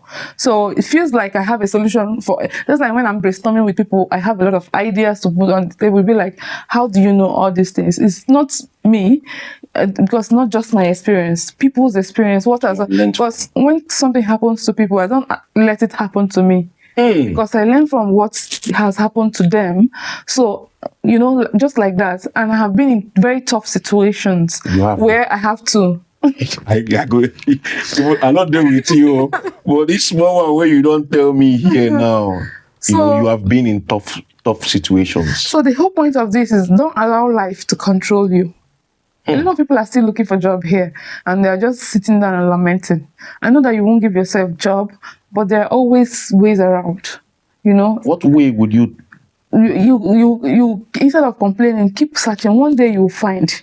Would you recommend them to also seek smaller cities like you did? 6 smaller cities. I don't know what you're doing in Helsinki, Vasa, when there are places looking for, even though the smaller cities also, they need language, but you have more chances of getting this job in smaller cities. And you also have more chances of utilizing the language. The smaller way you get, utilize them. And you don't spend more. Because here, because rent is quite high in Vasa. Yes. But I won't say it's as high in Jakobstad. So that move changed everything for you. Yeah, because I'm glad I moved, because I was scared. Like, that's the only thing I'll say. That's fear. I was scared, but I kept going. That is a part I'm going to ask you. It's not a part you have mentioned so far, but I want to use this as a medium just to amplify it a bit. Somebody sent me a message telling me if it is something I could talk about. It was a comment that was made in one of the videos that I posted about jobs, integration, and I mentioned caregiving as one of the jobs. Nonetheless, somebody told me there in the comments in the video about internship and getting a job from the places where people do internships. As a nurse who has done a lot of internships, do you think internship is a good place for people to actually get job from. Yes, most people that I know got jobs from where they did internship. Even if they didn't get job, at least they pick shifts from where they did internships. Let me use myself as an example. You see, I did my internships in the hospital. A lot of people did in other places that are not hospitals, but I did in hospital. I wanted to complete everything in a hospital and get the experience. I don't mind repeating the same thing, because the more you repeat, the more you feel like because one day you're going to do the doctor's round, you're going to take care of the patient, the doctor is going to order you to give something, and you have to do it alone. Yeah. So I did everything in the hospital, and I had a target. That's why I did it in the hospital. I didn't just do it there because I want to be seeing their face. No, because I had a target. My goal in 2025 was to, there's an app where nurses pick shift, or like the whole this pick shift. Yeah. The government. Yes. So if you're in that app, just say thank God. Then if you're in that app and you have done internships in different places, they will allow you to pick shifts in those places that you have done internships. Oh boy. Hey. So I have tried when I was in Vasa. I tried and called, and no, they didn't add me to the app. I called and sent message and opened different accounts they didn't add me anywhere in that, nothing. So I told myself 2025, as I'm going to, before I graduate, before I finish my last internship, that I want to enter that app. I asked myself how. Then I told myself I'm going to book my last practices in the places that I have possibilities of entering the app. So during my last practice, my boss asked me if they were looking for someone, because after like 2 days, I started talking about entering that app. They asked me if I'm in that app. I told them no. They said, why? But you work so much and you speak the language. Why don't you? I'm going to talk to the recruitment people. So, because they were not recruiting people into that app at that time, what my boss did was, she gave me a shift. Because then it was my last week of practice, and the final practice I had. She told me, someone called in sick, can you take the job? Instead of coming in the morning, can you come in the evening and do the job and it will be paid? I said yes. She said then from there, because they're not going to pay you from here, they're going to pay you through that app. They will use that to add me. So the next morning, before I even went for the shift, I got an email to sign in. That's how I entered that app. Hey. So it's planned. That's what I thought. I planned my life. And you've only been here for 3 years. So what we are going to invite you again to this show. No. It's feeling already. How do you get to plan futuristically with this method and it gets you the result? Well, it's not my might. I'll just say, like I told you, I keep saying it. When I get things, I get the best. You know, before we began this episode, and you told me you've been here for 3 years, what did I tell you? That I've been here for 5 years. Because you don't look it. Well, that's not the energy you give off. You have done so well for yourself. And in as much as we don't get to say things the way we should say it, like applaud ourselves or celebrate our small wins in our community, nonetheless, when people build a trajectory that can be emulated by others, I see no reason why such should not be positioned as model, because many people are going to come after you. Yeah. Many right now are in this same journey that you have just gone through. They are either in Novia studying nursing, or they are in other universities of applied sciences in different part of Finland studying nursing, and they are hoping that they can hit the goal as you have hit it.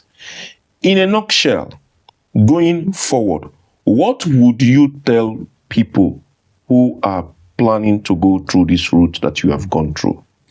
Well, I would say, like I have been saying since, I live my life by planning. But sometimes you plan and God will tell you that it's not time. Don't cry. Don't say God has forgotten you, because God never forgets people. I'm Christian, so I'll always talk about God. I don't know if you're listening and you're a Muslim, or if you're a Muslim listening, or a pagan listening, or a Jew listening, but I believe that everything works out like for good for everyone if you have proper plan, and that is in God's will for you. Because whatever you do, what I will say is plan it. When you plan it, you have a roadmap. There is something we call in crypto or in trading a roadmap. For example, if a coin is supposed to be launched, they have a roadmap they're going to follow, like the ICO, initial coin offering, and everything, launching, and registration is a roadmap. Yes. That roadmap will take them to where they're going, what they want to achieve for that project. So you should have a roadmap for your life. If you want to travel. If you want to look for job. Like, even if it doesn't happen the time, because at some point I was getting frustrated that I would not enter the app. So I kept doing my internships in different wards. So now I pick shift in those 3 wards. I work in 3 wards in the hospital. Wow. I take shift from 3 different wards in the hospital. So it felt like even the ward that I did the highest internship didn't put me in that Sotenda. But when they heard that I'm in Sotenda, they always invited me to come and work. Wow. Something like that. Yeah. So if you have a plan, don't have a plan and just sit down and fold your hand, it's going to happen. No, have a plan and work towards it. Connect with people, talk to people. Like, when you need something, because I know some people that they need something, they'll just close their mouth. They'll be asking, can you help me tell? Can you help me tell? Can you imagine? You want something? Yeah, you want me to help you tell? I know three years in Finland can be a long time, but I can possibly want to know this. Have you spent all your 3 years in Finland? Never. No. Which 3 years? The first. That's soft life part of your migration. So while I work and study and kill myself with assignments, I also travel. The first two, I came 2023 in April, and I traveled in August to Germany. Germany was the first country I went to from Finland. Okay. So from Germany, then I went to France, I went to Switzerland. Then around December, I went to Spain. Then along the line, I've been to Germany like twice. Okay. Yeah. Then one day I just was like, I have a lot of relatives in the US. I want to visit them. I've not seen some of them for a long time. Okay. So I started Googling how can I get multiple entry visa to the US. I didn't ask anybody. I didn't even want anybody to know, not even my relatives.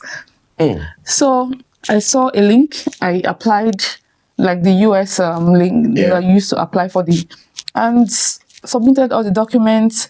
They invited me for the interview. They asked me, they said, I can see that you said you have traveled to so and so places. We think that we can give you this visa. So they gave me 5 years. And last year I went to the US and spent 1 month. Wow. Yeah. And since then, everybody has gone, are you coming back again? I said, flight is free. And the flight don't put money now. I'm telling you. And whenever I want to travel, like I keep saying, plan. Imagine I went to the US in June, but I bought my ticket, I think, in January. Plan. 5-6 months ahead. Yeah. I went to Italy for my birthday this April. Okay. But I bought the ticket in October. Over 6 months Plan ahead. In that way, it won't be hurting your pockets when you travel. True. Because imagine that you have 6 months to recover before you even travel. You recover the money that you spent. Yes. Yeah, because imagine that you want to travel, maybe 1 month you buy it. Man, when you come back, your pocket is going to be, you feel it. What is one thing from some of these places that you have traveled that when you compare it to Finland is very different? Well, fashion, because I love to dress well. I like to adorn. She is a bling kid. Jennifer, can't too much swag come this episode. Fashion. Finland is either black or white. Their clothes is either black, because it's hard to see someone who is not wearing black on the streets. True. Black, beige, maybe white sometimes, and that's it. But when you go to other countries like Italy, for example, you see a 70, 80 something years old with a trench coat, lipstick, when they are, what you see in the movies. That's just it. Real life. But you can't see that in Finland. In Finland, everybody's wearing winter jackets, even during summer. So what I'm trying to say is the fashion is different. Is there any... And the culture. Like the social, the social life. Yeah. You cannot be walking on the street and a Finn will see you and say, "Oh wow, you look so beautiful." It doesn't happen. But when I went to the US, from the airport, even the air hostess, because I was on low cut and I dyed my hair, the air hostess was like, "Oh wow, I like your hair. You look so beautiful."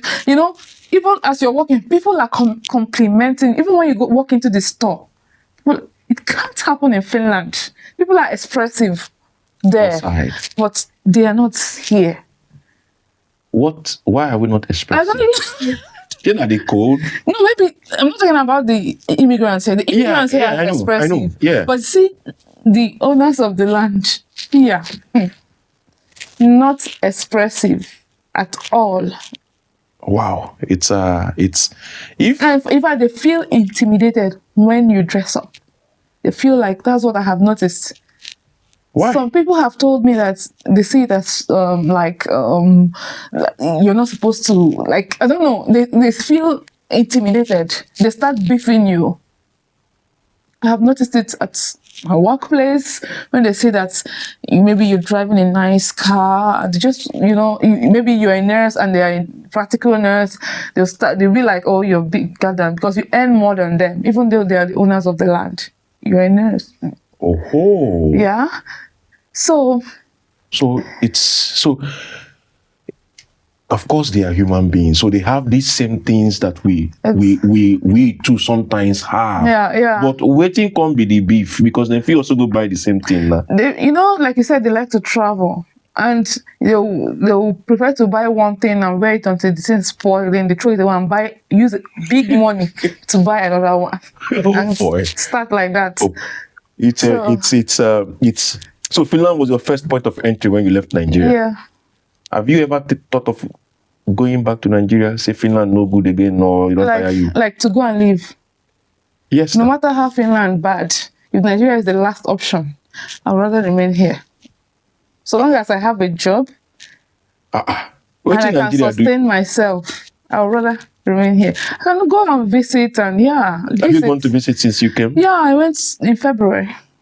Okay. How long did you stay? 1 week. Hey, what I like is go Nigeria.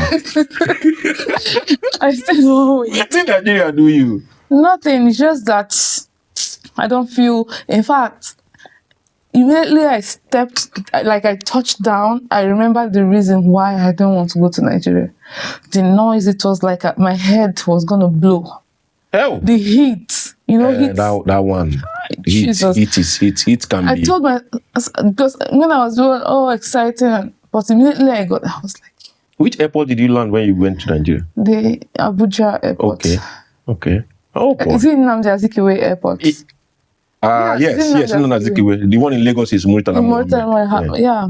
So it's not that I won't. I'll plan, because I've already told myself I'm going to plan travel. But next time if I want to travel with people, like people that I know from here. So when we go there, we'll meet up and we chop life. You like to chop life. I like to chop life because you see, in this life we live it once. Whatever you eat just is what you're going with. At work, sometimes you see someone say, "Yeah, this woman eat too much," or maybe I'll be like, "This person is old." If she tells me now that she wants to eat this whole kitchen, I'll give it to her, because it might be her last supper. Yes, because there is an age that you not eat healthy, because I like to eat healthy. But see those older, give them what they want, because there is nothing else. They're not traveling anywhere. They're not enjoying this one that they're enjoying. Let them have it. So my goal is work, because I have an NGO. Okay. before I came to Finland, because I like to help people. Because when I was in Lagos, because a lot of things happen, people are suffering. True. A lot of people are suffering. So what I used to do then is, if I'm going, because sometimes I take a walk. So when I'm taking a walk, I put some money, cash, inside my pocket. Okay. So that you must see somebody on the road and you give them the money. Alms giving. You know, something like that. So from there, because people will come and tell you that they have no, even when you see themselves, you know that life is not moving for them. You just give them. I don't even want to know how much to give them. Nothing like give me, take. So whenever I used to practice that thing, but this thing started when I was in the university. Yeah. That if I wear my clothes a little, I'll go and give it to the motherless baby or all those places. Wow. So I'll just make sure that it's still very good and usable. I'll wash it. Then I started collecting from my friends. If you give me any clothes that you can't wear, I'll throw it to your face. It has to be something that if I give it to you now, you wear it and go to a party or somewhere, you know. It has to be something good and it has to be washed.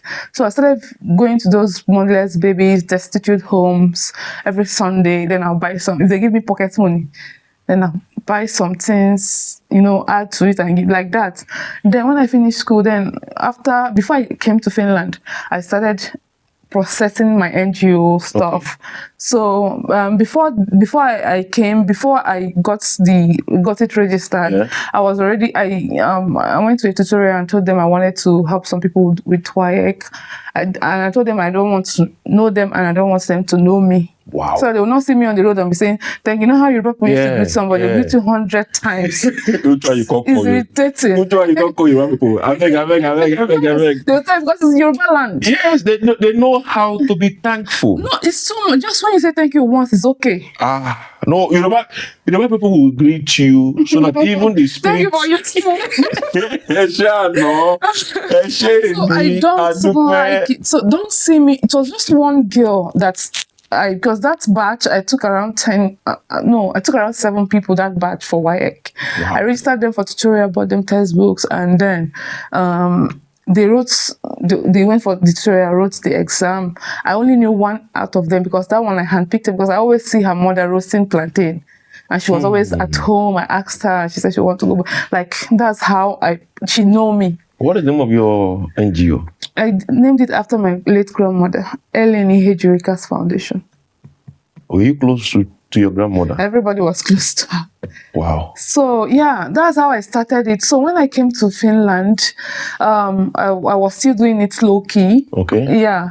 Sometimes we do most times we share pads and all those things because I've not really found my feet here. Slowly. Yeah. So my goal, why I'm saying this is because I'm trying to tell you my goal in life. Yes. I want to be rich, but not for myself. I want to be rich in a way that I can cater for others. And you understand? Just have enough to eat. That's enough. I need not know all of you, but from what you have shared on this particular episode, I would say that nursing wasn't just a profession you chose because of survival. You had it in you to care for others. You did, and you still do. Well, growing up, I told God that because everybody likes money, and I'm not an exception.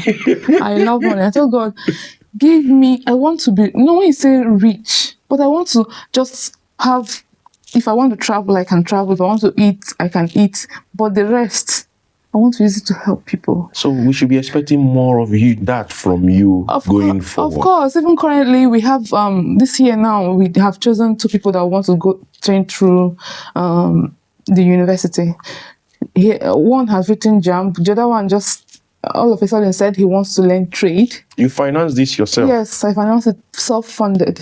Financed. Wow. So, because it's not good to force people to do what they cannot do. True. So, and that trade is what is actually giving people money these days. So I financed it myself. And last year when they did the International Girl Child Day, that was when I sourced for fund from some people, my classmates. And I got from, I think, 2 or 3 of them. Okay. Apart from that, everything has always been self-funded.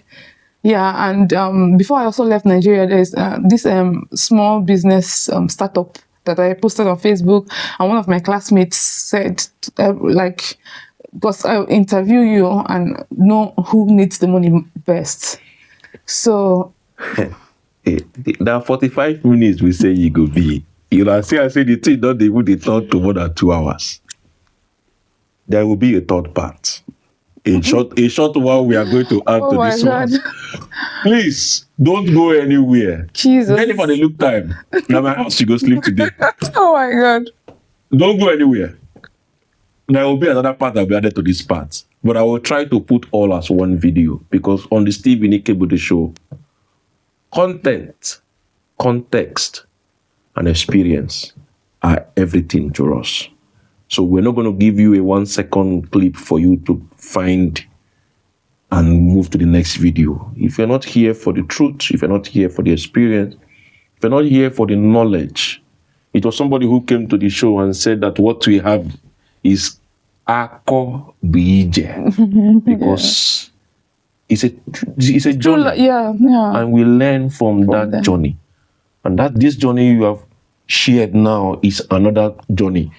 But you have mentioned another big part of your life that I know many will want to play a role in. So we are going to give you an audience to talk about your NGO. Oh, wow. That's yes. good. Yes. That's so good. Yeah. And anybody who would want to be a part of it, you know, there will be links attached in the comments, in the description of this video for you to be a part of the NGO. So don't go anywhere.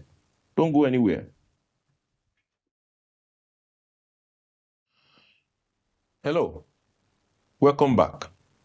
I couldn't let Jennifer go because she had a good cause that I think all of us should be a part of. One thing that life throws at us is that it gives us a lot, much more than we can chew. And how we determine to use that lot that life gives to us is why this part of this episode is being made. To give Jennifer an opportunity to tell us about what she does by the side to influence and positively continue life for those who do not have as much resources as she herself garners. But I know there are many of you too out there who also have been blessed, who would want to be involved in what she does as an NGO. So we're going to dedicate this part to that cause, that good cause. A course that she was doing even before she moved to Finland. And she continued to do so even as she resides here in Finland. Jennifer, Yeah. I welcome you back. Thank you. This one will be the conclusion. We don't hope. Hopefully. It will be the conclusion. I couldn't let you go without talking about the good cause and the good thing that you do by the side. So tell us, your NGO, how can those on the other side be a part of it? Well, my NGO is called, one person doesn't own NGO, but one person because you can't, in Nigeria, you can't open NGO alone, even though other people are just like proxy. Yeah. So you just put them there to just get the paperwork done. Okay. Yeah, but my NGO is self-funded. I single-handedly fund it. Okay. And the name of my NGO is Eileen Ihejirika Foundation. Okay. I named it after my late grandmother because she also does a lot of when she was alive, she used to do a lot of charity work in the village. Okay. Yeah, she helps people. You can't come to her and live hungry. Let me put it that way. So yeah. That's what inspired me because they used to call my family House of Bread. Let me put it that way. It's where the home, Wow. Yeah. So we never lack food. So when you come, because my cousins then, they will go out and they'll come back with tons of friends just to come and eat. After eating, they'll go home. Wait, That's if I find you coffee at I will not go hungry, okay? Actually, anybody, even Asians and Africans that have come to my place, you can't go without eating different kinds of things. Aha. So, I don't get my invitation. so yeah. So that's on a lighter note. Yeah. But the NGO was started. I started it.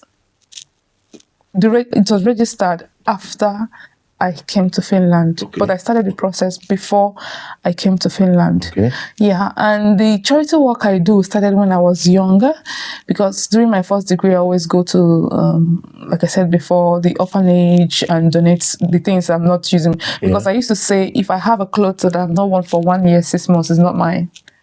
1 year or 6 months. or Because 6 I have a months. lot of, I can have clothes and 1 year, 6 months, I don't even remember that I have them.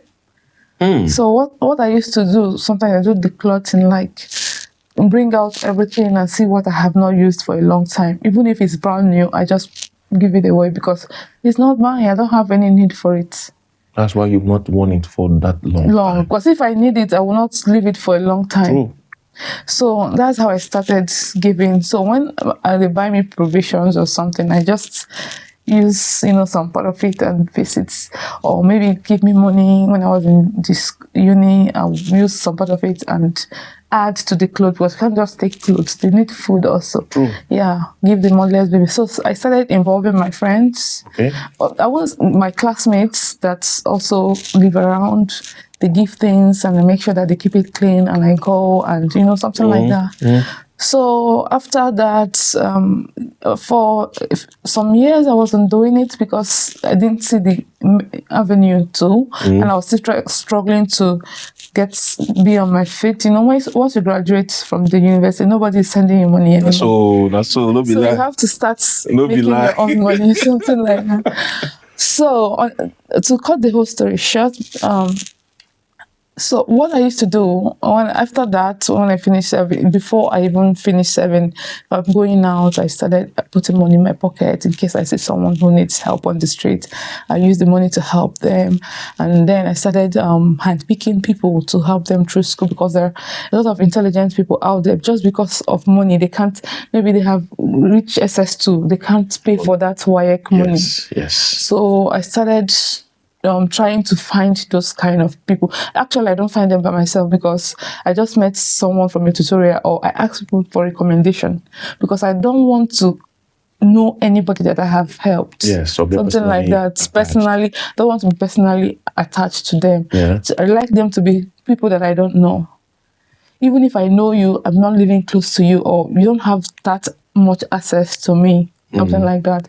So yeah, the first batch of people that I trained through WAEC and tutorials were in 2022, and one person was from Anambra. It was one girl that I met from during my youth service that recommended her to me. She's from Enugu, Nsukka precisely. Okay. So she was like, because she saw where I posted it. If you have someone who cannot afford WAEC and so on, send the person to me. Do you have an online presence for your foundation? Well, I have a website, but the website is like half-baked, but websites will give you the information of what I do, and the links, that's, the links to register for anything. And in as much as you do what you've been doing, and you've been doing it for so long, I have a community of loyal people on YouTube. We are 1,300 plus. Wow. Yeah, it's the amount of love this show has received over. But the viewers are much more than the subscribers. Yes. Many of them, they view and no one subscribe. No, I still appreciate you now. The reality is that the show has gotten a lot of attention and traction. And I've actually had interactions with people who are committed, people who have stated their loyalty to the show. In fact, it has become the place I go to just to now interact. And so it has become a very big community. And I know that a few of them who would want to be involved in what you do. Do you have a website? Or okay, you do for this. Yeah, but don't criticize the website when you get it, because the person that did it didn't do a good job, but still it's a website. Okay. Do you have an email dedicated to this? I have an email dedicated to this, but it's a Google mail. Okay. Yeah, but it's an email dedicated to this. I have an account not in the name of Ihejirika Foundation. Like it's set. It's just that because of time, I've not put it up to standard. The account is in Naira. Yes, is it Naira? Do I have in dollars? I can't remember, but if it's because the people you actually help are in Naira. So because there was a time I did party girl, like International Girl Child Day. It's 2 people who donated. They wanted to give me euros. I told them to convert it to Naira and send it. Yes. That's so because I didn't want the money in my personal account. Yeah. And we live in a country where you pay tax. Yeah, everything you receive, once it is even gifts, you have to declare it. Yeah. So it's best, since it is an NGO in Nigeria, those who would want to. So I will get details from you that I'm going to put in the description.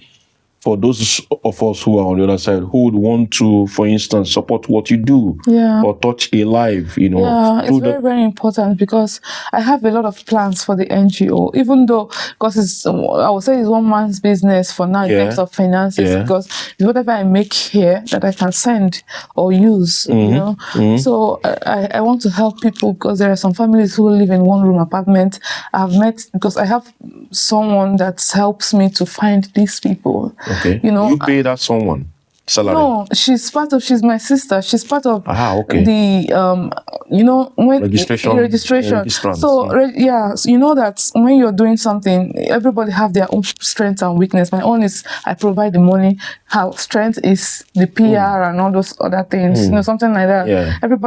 It's not everybody that have money to So now her own strength is what she's using. She talks to people. She makes sure that these people really, really need the help. Because a lot of families, mother, father is not working. Children are not doing well, are not going to school. So these are the people I want to help. There's also a program I introduced last year, but I have not gone out, done the first outreach, Corporal Work of Mercy, where because there are also many elderlies that have lost all their children. They don't have anybody to help them or even show them some love once in a while. So the program is, we're going to organize, go clean people to be going to their house every month for cleaning, and then they supply them with food items, so that because it's the end of life, and they might not have children that can take care, because some of them have lost their children since, and they are still alive. So those kind of people also need love from the society. So if we can, because I'm still planning it, we'll organize. Someone will be on standby. We'll just pick in fact, I'm going to use my village first, because they say charity begins at home. True. So pick a village. Well, that's just like one village, but it's going to happen in other places. Slowly. Yeah. So see people, have someone stand by, clean their houses every month, and we supply them with food items that they can eat for the month, that can sustain them. So these are some of the things. And school, we have this back to school is already in progress. We started with 2 people, like I said earlier. So he has written JAMB and waiting to get. If he gets admission, I'm going to sponsor him through school. Yeah, through the university. So so the other person said he wants to learn. He's there to say what he wants to learn. So that's where we are now. And also we are doing this pad a girl, pad her up, we buy pads for girls, and we did it in Nsukka, Imo State and Lagos States.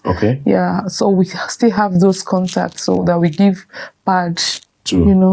Wow. So just like that. I commend you. It's a lot of work, and it's a lot of money. True. Yeah. It's no be joke.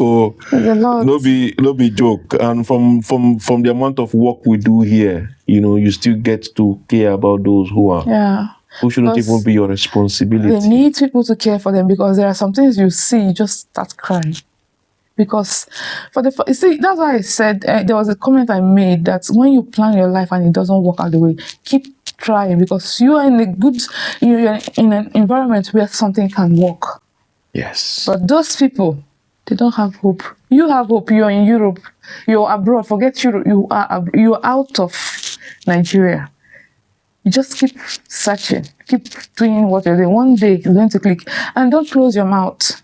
Yes, because sometimes they want something, but they're so scared to talk to that boss. And if I've never gotten a job based on CV. I've never submitted my CV for any job I have done before. You opened your mouth. I just open my mouth and I got the job or make a call. You know, sent an email. Just I saw this and I want.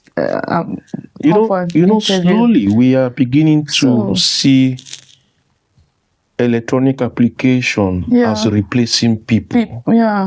But access to people continues to be the quickest way to get this job. So that's why I said always open your mouth. You're here, you have hope, but the people suffering in Makoko, you know how I've never been to Makoko, but my sister always go there to share parts. She always tells me that place tough. No, on top of that, then they stay now. Yes. So you can imagine those people, they don't even have hope. So we just need to give them hope somehow. Even and you notice that even when you try to do those things, there are some people that want to corner the money. That's why we do it ourselves. We don't send people to go and do it. Like, I don't want my money to just go anywhere. I want it to get to the people that needs it. So when you tell them to gather the girls or the boys or the children, and they'll start asking you if there's nothing in it for them. You see them, they don't even care. That's all. This is. Human beings are selfish. We are all, with all the resources that God gave to nature, we shouldn't be in lack. But you realize at the end of the day, people want it all for themselves. Yes. That's not, you can't progress like that. No. Because me, you asked me the other time that did they use any special oil? Yes, so now. This is my special oil. When you give, your pocket can never, you can't even cry for money. Even if you don't have money, just be smart. See me, you don't give us the cheat code, no. That's so. Give and give until you can't give anymore. That is the give until you cannot give anymore. And that's when you're dead. Yes, because when you give people, do you know the joy? Do you know why I decided to open this NGO? Is because I told you I always put money in my pocket and then give it. Once I do that, it feels like I picked gold. Because I'll just start singing, I'll start like happy. Money left my pocket too. We are going to let Jennifer go now. Yeah. Because we have taken much more. You will come back. I don't know when, but I know that there is a lot more that you are going to give. But we're not going to take all of it from you. I thank you for making our time for this episode today. I thank you for choosing us over every other place you could have been. And I thank you for how much you have given that will influence one or two who are hoping to go through the path that you have gone through. Your foundation has become our foundation.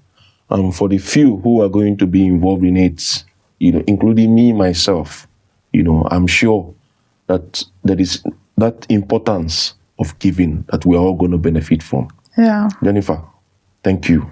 Thank you very much. Thank you also for having me. It's and thank you for telling people about the NGO, because sometimes it gets so tough that to bring out the money, I want to help. That's what I want to live my life for, helping people. I don't want to have mansions. I just want to have a house that can occupy like enough for me to live in. Not in many places. And I want to dedicate my life in helping people. Sometimes helping is not about finances, like giving financial support. It can be information and connections and so on. So this is what I like to do, to help people, to inform people about what I know so that it can help them, Because if you help one person today, that person will be less a burden to you. So, well, and don't tell us we should go come again. See you. Thank you. Thank you, Jennifer. Thank you. Thank you. See you guys. Well, remember, we will not let her go until we get her roasted. So let us get her roasted. Have a good one.